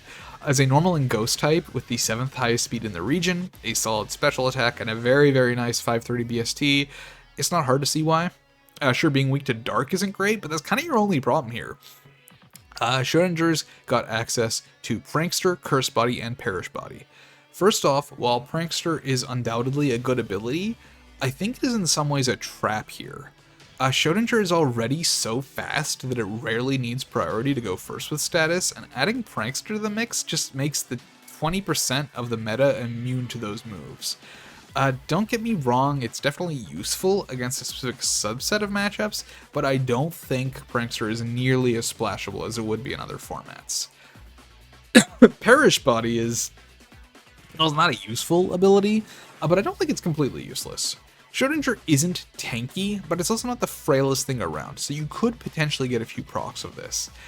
It doesn't like being hit on the physical side, so this ability does discourage that, and while a special sweeper like Schrodinger is usually doing everything it needs to and or dying within 3 turns, this is not necessarily true of its opponent, especially if you've managed to get them in a position where switching isn't possible. It's a decent counter strength to some tanks, I think. Would you rather use Cursed Body? Probably. I mean, it has a lot of the same benefits without the downside of putting yourself on a timer, so it's a standardly decent ability here. As a normal type, Schrodinger is making excellent use out of the boosted Tri-Attack and Hyper Voice, and its Shadow Ball hits pretty hard too. It's got Psychic and Dark Pulse for specific matchups, and Moonblast to deal with opposing darks, as well as Facade if you need it. It can threaten sweeps with Nasty Plot and can use Curse or Destiny Bond in conjunction with Perish Body on a gimmick set, or, you know, it could just use Perish Song. For support, it does have the Willow Chillo combo, as well as the Encore Disable combo, which can be nice with Prankster, and it has Taunt, Torment, and Memento if needed. And the final pick is Carterage. A dark type for post, yay! Carterage is a water and dark type, and the stuff I said about Effigreave largely applies here. It is a fast physical attacker that can seriously boost its own moves, to the point of being an Oko machine. Where Effigreave I would say is a bit more flexible in its sharpness boosted coverage, Carterage is a bit more one note, but it doesn't have the same speed problems. Sporting the second highest attack in the region at 129, with the boosting abilities Reckless and Strongjaw, it is certainly capable of doing a hit. Its speed of 97 isn't perfect, but it's certainly not bad, and it can quickly overtake whatever it needs to with the Scale Shot speed boost. It's also got Swift Swim to help with the speed, though I don't think that's going to be as relevant for Setouchi Festival. On the Reckless side of the spectrum, we've got Wave Crash, Double Edge, and Head Smash. There isn't a Dark-type move to pair with this ability, so that probably won't be the focus of the set. On the Strong Jaw side, you've got Crunch and Jaw Lock, Hyper Fang, Ice Fang, and Thunder Fang. Not quite as strong, but do offer, some good coverage at the very least. The 65 BP on Ice and Thunder Fang is rough, but the Strong Jaw boost on top of the base attack mean it, it'll probably be decent coverage for something that resists your stabs. No Vicious Rend to abuse Strong Jaw with, sorry. Not yet, at least. Stay tuned, gamers. Other moves worth mentioning would be Triple Dive, Liquidation, Flip Turn, Glaive Rush, and X-Scissor. Reversal? Maybe? I don't know. X-Scissor or Water Stab is probably better with dealing with opposing darks. Cartridge doesn't get much in the way of support, but the aforementioned Scale Shot as well as Shell Smash do let it pretty easily set up into a sweeper. I wouldn't call Cartridge particularly tanky, but it does offset its defenses with a solid 99 base HP. Special moves might still kill it though, 48 base special defense is rough. So, all things considered, Setouchi Festival, I would say, does a decent job of covering for its weaknesses. There's a bit of an expected fairy weakness to deal with, but somewhat more damning is, I think, the lack of any real flying-type switch-ins. Other than Silmarun, which is just weird in so many ways, Cocrush doesn't really have an ally it can rely on when it comes to dealing with that rough quad weakness, and that definitely leaves the door open for opponents to safely slot flying moves into their sets in the off chance it appears. I do worry for Cocrush here in general as someone really rooting for its success. Other than like Silmarun's Silmaruniness and Accelecuda's Tailwind, I'm not sure how this team helps it shine. And prepping into it feels like it's going to be pretty easy, given what a potential threat it can be. The team also largely lacks a special attacking force and kind of relies on Shodinsure for that. Silmarun can at least handle Darks with Stab Moonblast, and Rejellia is a flex pick in some ways, but the team does largely strike me as physical focused in a way that doesn't seem that hard to play into. That being said, there is a lot of Oko potential here in both directions, so matches are probably going to be fast and come down to how well Post can position his nukes. Post does also have the highest BST average by a large margin, and that's not even including huge power. Between that and Strongjaw, Post's lowest effective BST is 530. That's a lot. Whatever happens, it's gonna be an absolute joy having Post back for a draft season. Take that, TDD, I got him first. I don't know why I'm beefing with TDD, that literally was also my league. That's fine. Alright, Team 4 Shades. The final pick here is Riggerdeal, which, again I say, how the fuck did it take this long? Riggerdeal is a pure dark type, daring, I know, with the highest attack in the game at base 133 and the highest BST in the game after Silmarun and the three-way tie of 555, sitting at 548. It is a Tankymon, made even tankier by the fact that it has access to Intimidate. Alternatively, it can raid boss its way in at the end of a match with Supreme Overlord, which notably isn't as strong in 4v4, but it is still like a 20% boost. A nerve also exists. I doubt you will see it. In comparison to Cartridge or Effigreave, Riggerdeal isn't really doing the same amount of nuking most of the time, but it doesn't need to, because unlike them, it does not care about being slow or being hit. In fact, thanks to its signature move Mulligan, it actually wants to be hit. It is a 60 BP physical dark move that doubles in power if Riggerdeal was damaged, like Avalanche or Revenge. Oh, it also heals for 50% of the damage dealt, because I am a bastard. Tank Riggerdeal also has access to Curse, Power Trip, Suppression, and Karmic Justice, while more offensive stats can make use of Jawlock or Crunch, Knockoff, Sucker Punch, and Assurance for Stab, as well as Psychic Fangs, Hammer Arm, and Crush Claw or Double Edge for other options. Special Riggerdeal isn't amazing, but it does have Nasty Plot and access to Dark Pulse, Focus Blast, Shadow Ball, and Psyshock. Supportively, Riggerdeal isn't doing too much, but, it does have Intimidate, and it can set Trick Room. On the note of Trick Room, how did Team Four Shades turn out? Well, I would say it is definitely flexing between Tailwind and Trick Room in a pretty terrifying way. There isn't a middling speed tier here at all, which means Hamster is likely to have the speed control advantage in most cases, and it has a lot of flexibility between physical and special damage, with the damage flexors, Teminrel and Malominous, and the other four being split hard in either one direction or the other.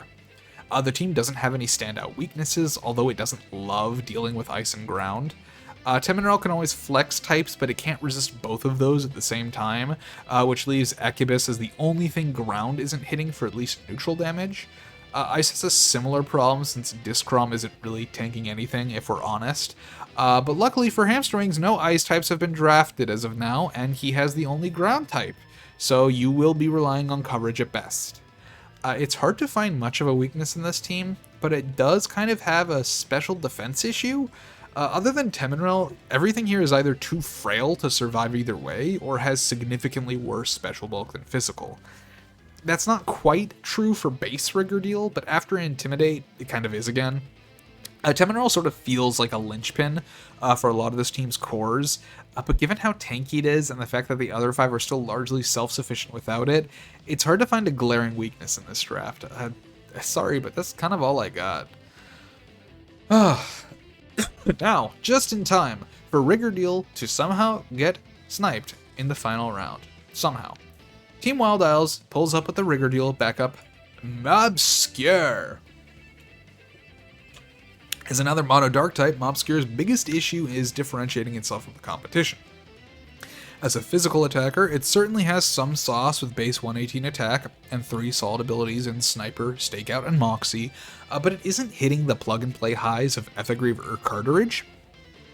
It does okay on speed, with base 84 being better than the not-quite-TR viable heavy hitters, but it does lose out to Cartridge, Malominous, and Impester on that front. So what does Mobscure do? In my opinion, it kinda needs to take advantage of its unique gimmicks if it wants to make a name for itself. Stakeout is probably the name of the game here, as it can threaten switches in a way no other dark type can do quite as effectively. So with the proper planning on speed tiers or control, and being brought in on something it can kill, it can possibly guarantee a kill on that slot, regardless of match state. Additionally, Mobscure has access to crit builds that most other dark types don't. Between Sniper, Cross Poison, Shadow Claw, Night Slash, and Cross Chop, it can activate Sniper pretty consistently, as well as prevent its signature move Victimizer from losing power. Victimizer is a powerful base 100 Dark type move with a high crit rate, but reduces attack by 1. As long as you continue critting though, that downside doesn't matter. While not as reliable, Mobscure does have a decent anti-dark tool in Superpower, as well as U-Turn. Upper Hand can threaten fake-out users, and Obstruct is a nice variant of Protect to have as a physical attacker. While it is largely not using its special moves thanks to the mid-81 special stat it's rocking, it's got some nice coverage between Armor Cannon, Flash Cannon, Focus Blast, Shadow Ball, and Sludge Bomb, which could be situationally useful against high-priority targets that Mobscure can't otherwise hit. In terms of typing, I would say this team actually covers itself pretty damn well. There's a bit of a ghost problem initially, but with Revarie often switching out of the Psychic type, it doesn't become as consistently good here, despite the lack of resists.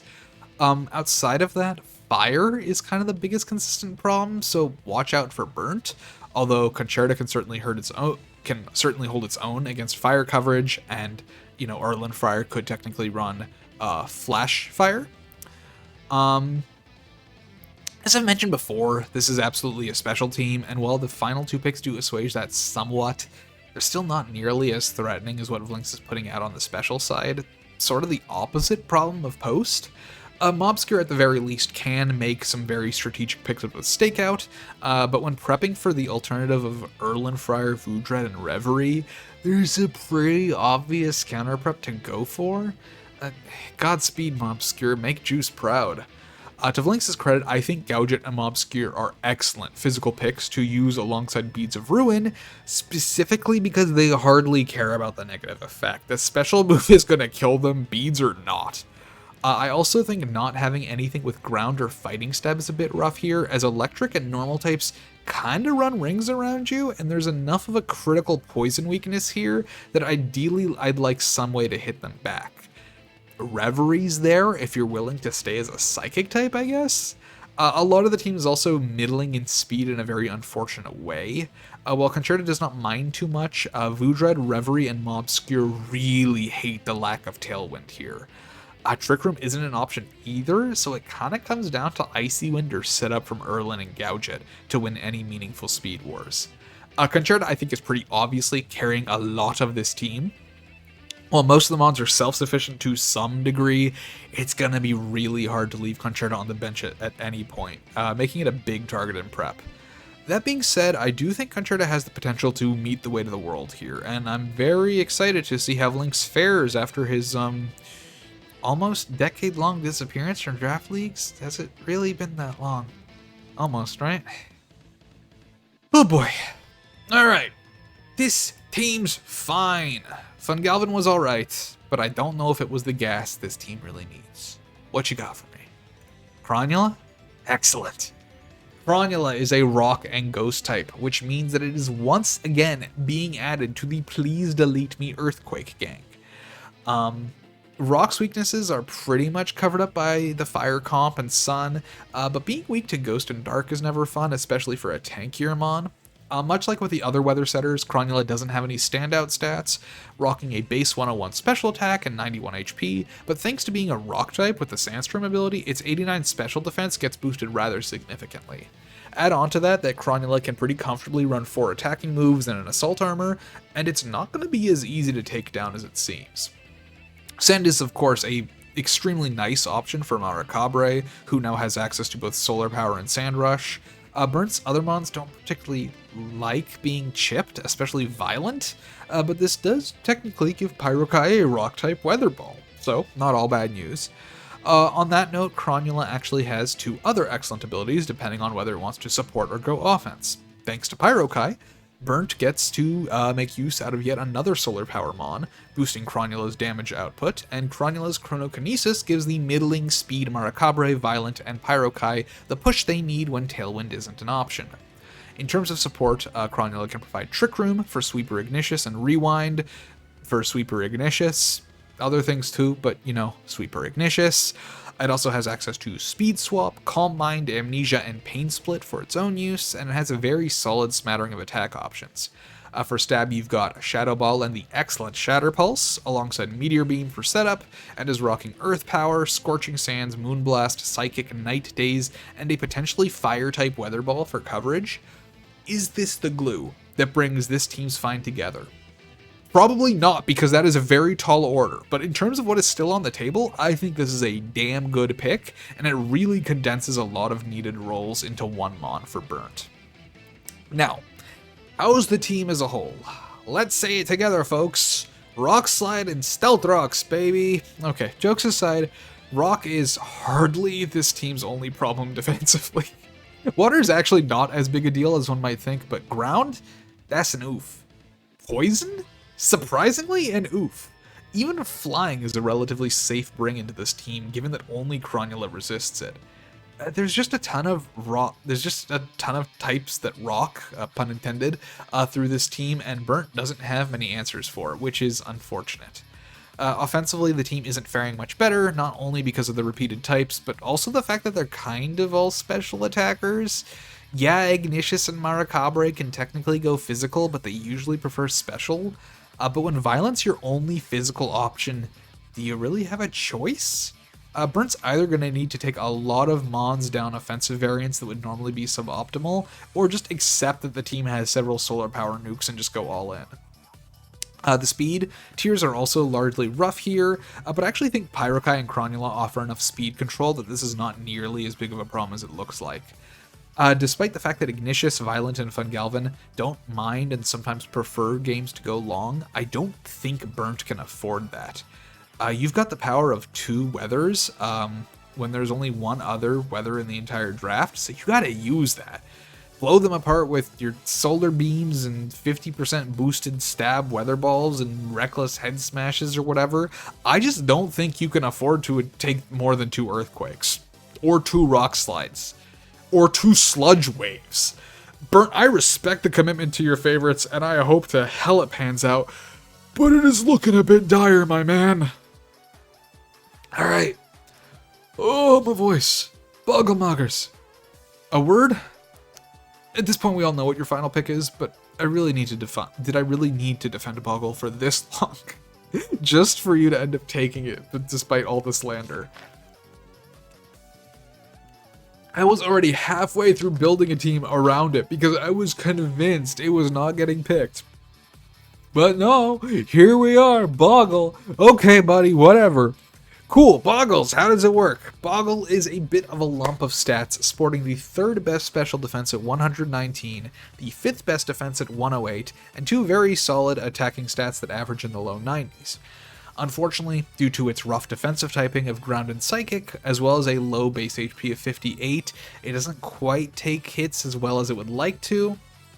It has an excellent low speed tier and access to Trick Room that unfortunately nothing else on the team wants, and decent, albeit not sufficient, abilities in Magic Guard and Unaware for lasting on the field longer. Notably Magic Guard can boost its damage with a Life Orb, and Unaware does let it hit through defensively stacked opponents, which could give Boggle some offensive utility, though it is largely dependent on its 3rd ability, Arena Trap. Now, a point has been made that Arena Trap doesn't help Boggle because it doesn't want to be in against anything. This is true. However, if you play it right, your opponent doesn't want to be in against your doubles partners either. Boggle hopefully offers just enough in the damage and utility departments that it is not ignorable. While you'd normally want to focus down the major threat, that opens Boggle up to either boosting its own stats, setting up screens for the next guy, or just doing a decent chunk of damage. I do not think it has all my friends are dead syndrome. If you try and get rid of Boggle first, to drop the Arena Trap, it's tanky enough that a single target is probably not going to do it, and double targeting opens up its ally to do exactly what it wants to do. Does Boggle need a buff? I mean, yeah, I think so, but I really don't think it's as washed as some would say. Offensively, Boggle can either go for physical stabs with EQ, high horsepower, Zen Headbutt, and Psy Shield Bash on physical, or special, it's got Earth Power and Psychic. For coverage, it's got Hex and Shadow Claw, Hammer Arm, Heavy Slam and Gyro Ball, and Rock Slide and Stone Edge. To boost itself, it's got Cosmic Power, Amnesia, Curse, and Calm Mind. It can set screens, and it can restore with Recover. It can also set hazards, Ally Switch, which can occasionally be useful, notably not very good in rain, but it does have some solid synergy with Terra Guard Tropiclaw, and can eat electric moves directed at Karaskai and Tropiclaw, so we take some, we lose some. Technically, Jetsohm can also eat those, but this isn't about him. So, how is Bogglemoggers faring overall? Thanks to the double dark types, Fairy is once again a type worth mentioning. Angrief does handle rival fairies quite handily though, so I honestly don't think it's the biggest concern. Otherwise, the team is overall pretty balanced, especially if you consider fire less effective thanks to the rain. Weirdly enough, this team has a bug problem. With half the team weak to it and only Angrief resisting, a Fade like Marauchnid can kind of punch a hole through this team. There's only 2 bugs in the format right now, but it's not an uncommon coverage type in these parts, so do be warned. Stat-wise, I do think this is a solid team. Boggle suffers from being the only TR mon on a Tailwind team, and Jetsohm offers a high base standard to beat, though other than the Tailwind, the team's kind of locked in on Bulldoze for speed control, which is a weird thing to say and think. On paper, it looks like physical offense is the focus here, but I don't actually think that's true. Jetsohm can make for a threatening special attacker thanks to Electro Shot and the 2 special attack boosting abilities, and Karaskai does, I think, actually make decent work thanks to Hurricane Thunder and Weather Ball. Effigreave makes for a major physical threat, and both Angrief and Tropiclaw aren't slouches on that end either. Really, I would say Boggle, Angrief, and Jetsohm can kind of flex into either offense, which makes predicting sets a bit difficult. Defensively, the team looks worse on the physical side, but again, there's a lot of flexibility here behind Angrief's Intimidate and Dishearten, Boggle's high stats, and Tropiclaw's solid physical bulk. Unlike Burnt, I do think there's a good way to take advantage of Peanut's Rain for your own team, whether that be Swift Swim Carteridge or Thunder, assuming Jetsohm is dead. But, you know, he could always run Magic Bounce instead, so are you willing to risk it? It is still Rain, you know, which is notorious for a reason. Plus, who knows when you'll get stuck in a bad matchup thanks to Boggle's Arena Trap. It's gonna happen. He's gonna pop off. I trust. If he doesn't, it's Peanut's fault. Putting it all on Boggle, baby. Alright. For Breezeezy Ballers' final pick. Oh, hey, would you look at that? It's Debriston. Nobody saw this coming from the team icon. The final of the 3 starter-ish mons is off the table, and all it took was the entire draft. Debriston is a ground and grass type with a very solid defensive line of 115, 109, 102. Rockhead lets it compensate for its not quite amazing attack with high power moves like Woodhammer, Double Edge, and Head Smash, while Sap Sipper turns neutral grass hits into attack boosts instead. While it might not be the most threatening attacker on paper, I do think it's got some sauce. For leaning into bulk, Solid Rock lets you turn the unfortunate 4x Ice weakness into a 2x, which is a really nice ability for a tank. Outside of its recoil moves, Debriston's got Earthquake and High Horsepower for Ground Stab, and Power Whip, Seed Bomb, and Horn Leech for grass. Coverage includes Superpower and Body Press, Iron Head, Zen Headbutt, Stone Edge, and Body Slam. Facade's there too, much like with the other starter-ish guys. Most of Debriston's status moves are focused on personal buffing, with Curse, Iron Defense, and Synthesis, though it does have Wide Guard and Sandstorm to potentially benefit the team. I mean, not that Sandstorm really helps Meteor Power here, but it does exist. All in all, it's not too complicated a mon, and it fits the pretty standard bulky attacker archetype. It'll last on the field for a while, especially thanks to Horn Leech, and it does decent damage while it's there.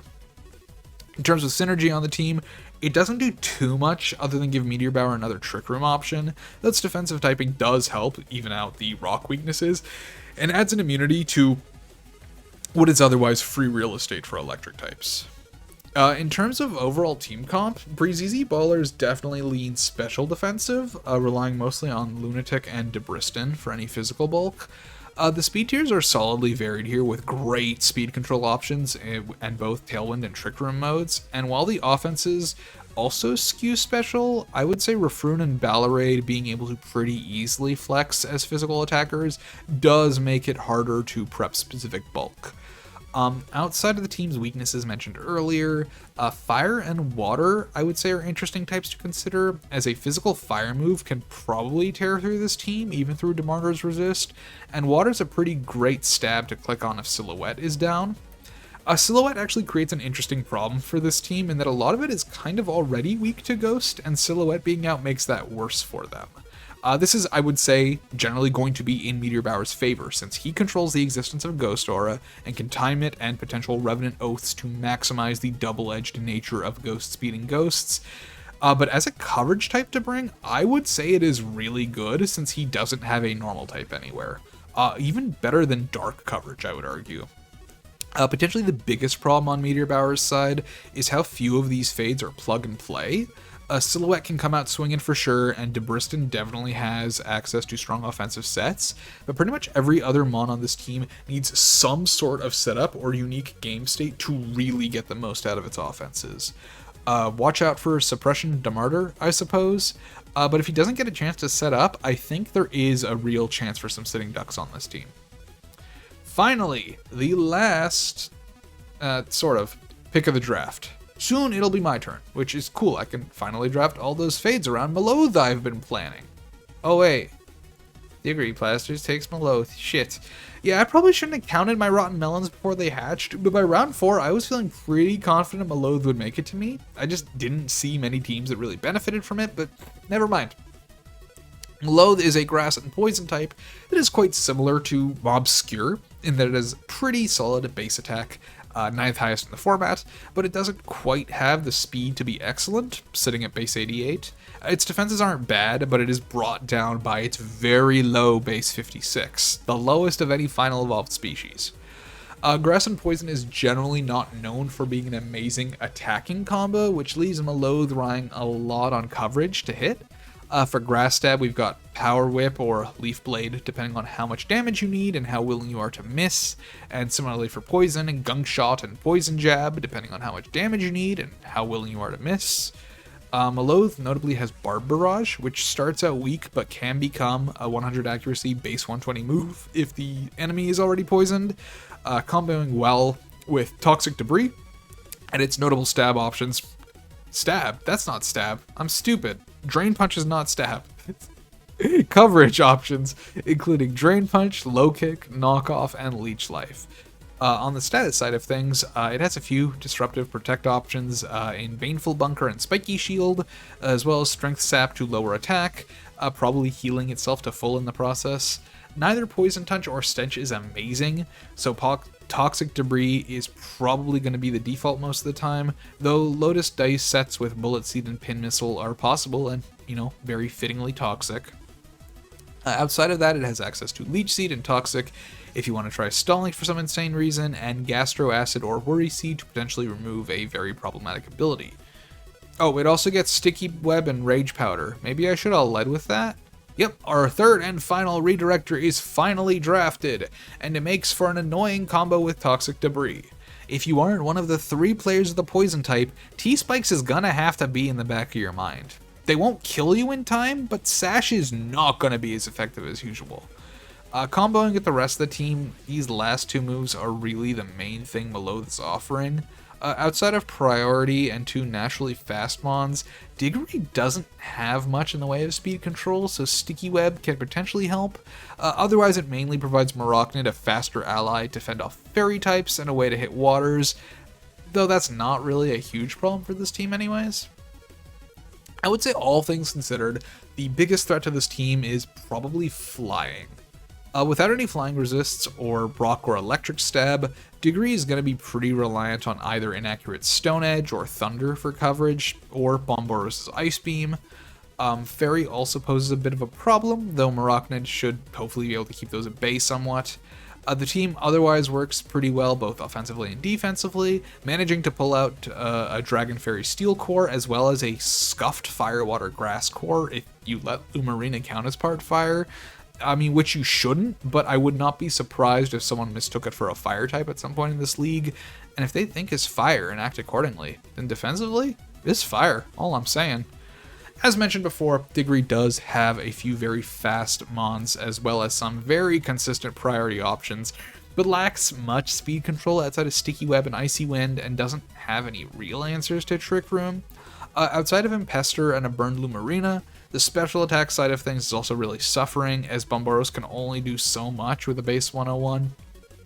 Unless your team has a strong special attacker that Impester can turn into, it might largely be better off using Illusion and picking things off with no special defense investment. But what do I know? I just made the thing. Potentially a somewhat large problem here that is only somewhat solved by Bonboros and Lumarina is that the team is quite frail if played against correctly.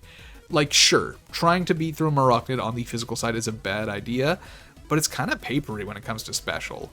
Impester is not great at either defense, but is especially frail on the physical side, and both Shurikorn and Maloth are going to struggle to take hits from a general combination of low defensive stats and shared weaknesses. Diggory's really, I think, going to need to work his ass off on pivoting in defensive mons and making sure anything that threatens Marauchnid offensively is off the table sooner rather than later. He also needs to be thanking his lucky stars that only 2 other players in the league have access to Quick Guard. Upper hands? That's a different story.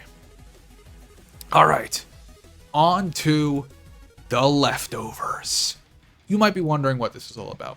Well, given that I wanted to make sure that every player had a chance to draft what they wanted, but also knowing that best case scenario, 9 final evolutions were going to be left undrafted, I decided to join the draft as well, but only draft after everyone else. That way, we could get some data on things that would have otherwise been left unpicked, without me getting in the way of sniping someone's strategy. So, let's see what I was able to throw together. The draft order here doesn't matter at all since I drafted my whole team at the same time, so I'll just be going in dex order. Starting off with a Bandert. Hey, remember when I said that Effigreave and Bandert were incredible top tier picks that were uniquely good at removing something from the field with extreme prejudice? Yeah, somehow one of them went unpicked. So you'd better believe I'm taking it. Pretty much all the same pros and cons of Effigreave are the same here, so go rewatch that section if you want my thoughts on Bandit, except this one's special and has Mega Launcher. Important note about Mega Launcher, it now also boosts moves with Cannon in the name, not just Pulse and Aura. For Bandit, that means I'm working with the classic Dark Pulse and Aura Sphere, as well as Shatter Pulse, Armor Cannon, Zap Cannon, Flash Cannon, and if I'm spicy, Terrain Pulse. Bandit has access to Focus Blast, but Aura Sphere is strictly better on a Mega Launcher build, and it's also got access to Shadow Ball, Sludge Bomb, Vacuum Wave, and Snipe Shot, though those aren't Mega Launcher boosted. I haven't mentioned Unstable Pulse yet, despite the fact that a few Fades get it.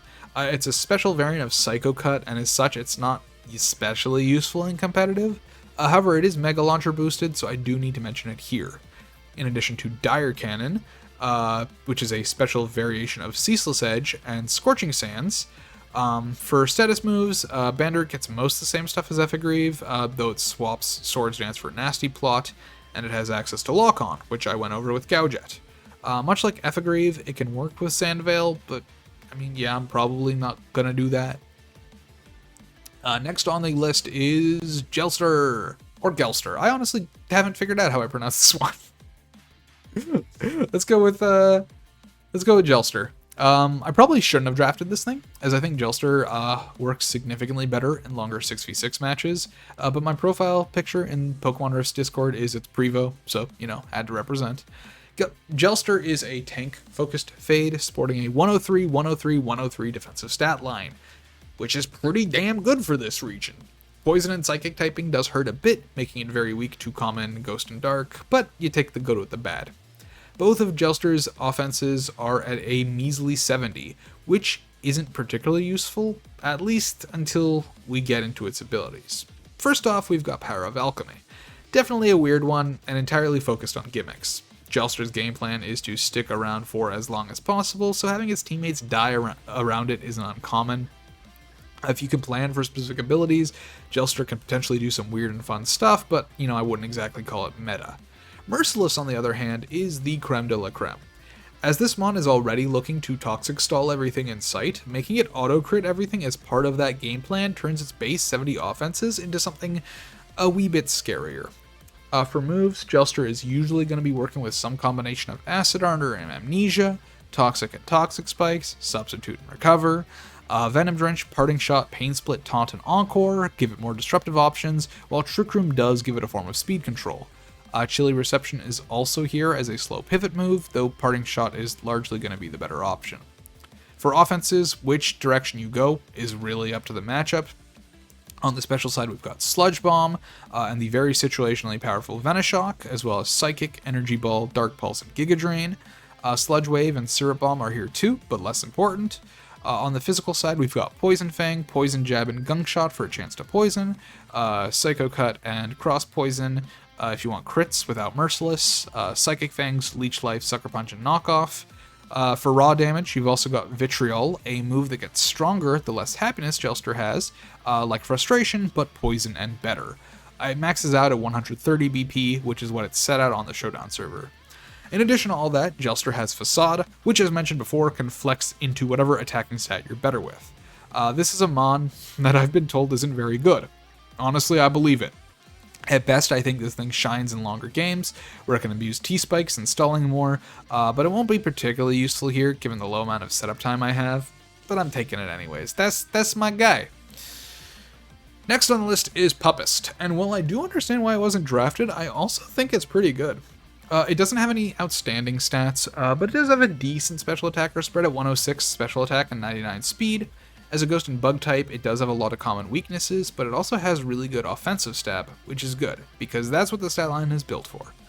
Tinted Lens Puppist lets it pretty safely choice lock itself into a move and ignore resists with its stab, and Unburden lets it pop off in speed tiers with items like Focus Sash or a type gem.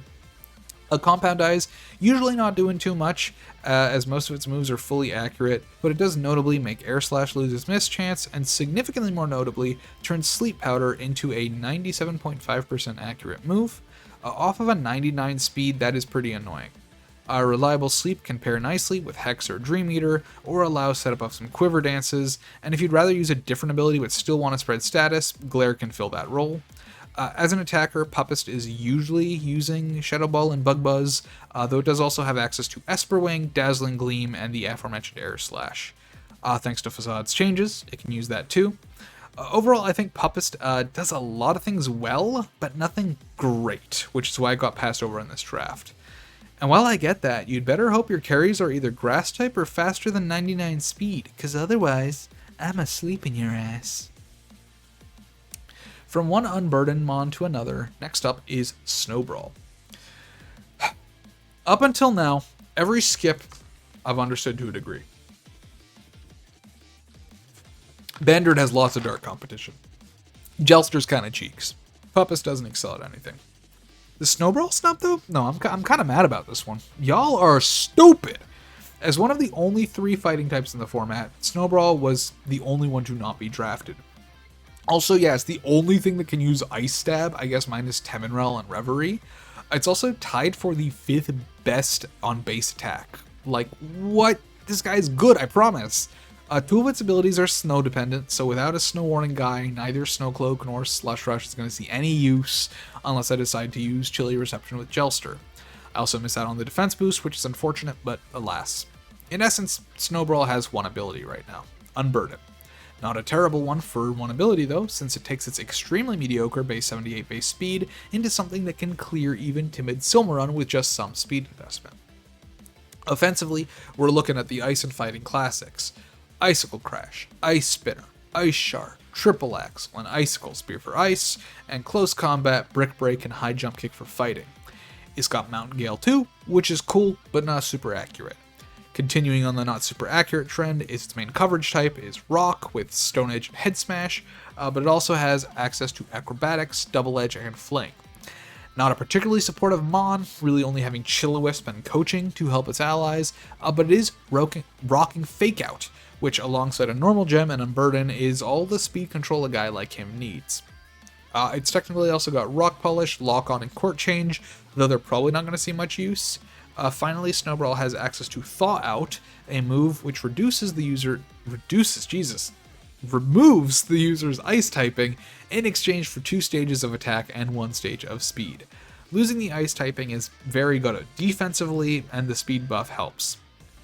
You are losing Ice Stab, but that is counteracted by your attack doubling, and it makes its fighting and coverage moves even better.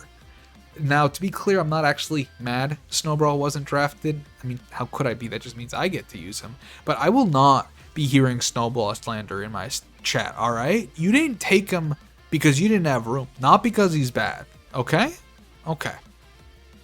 5th up is Revarie.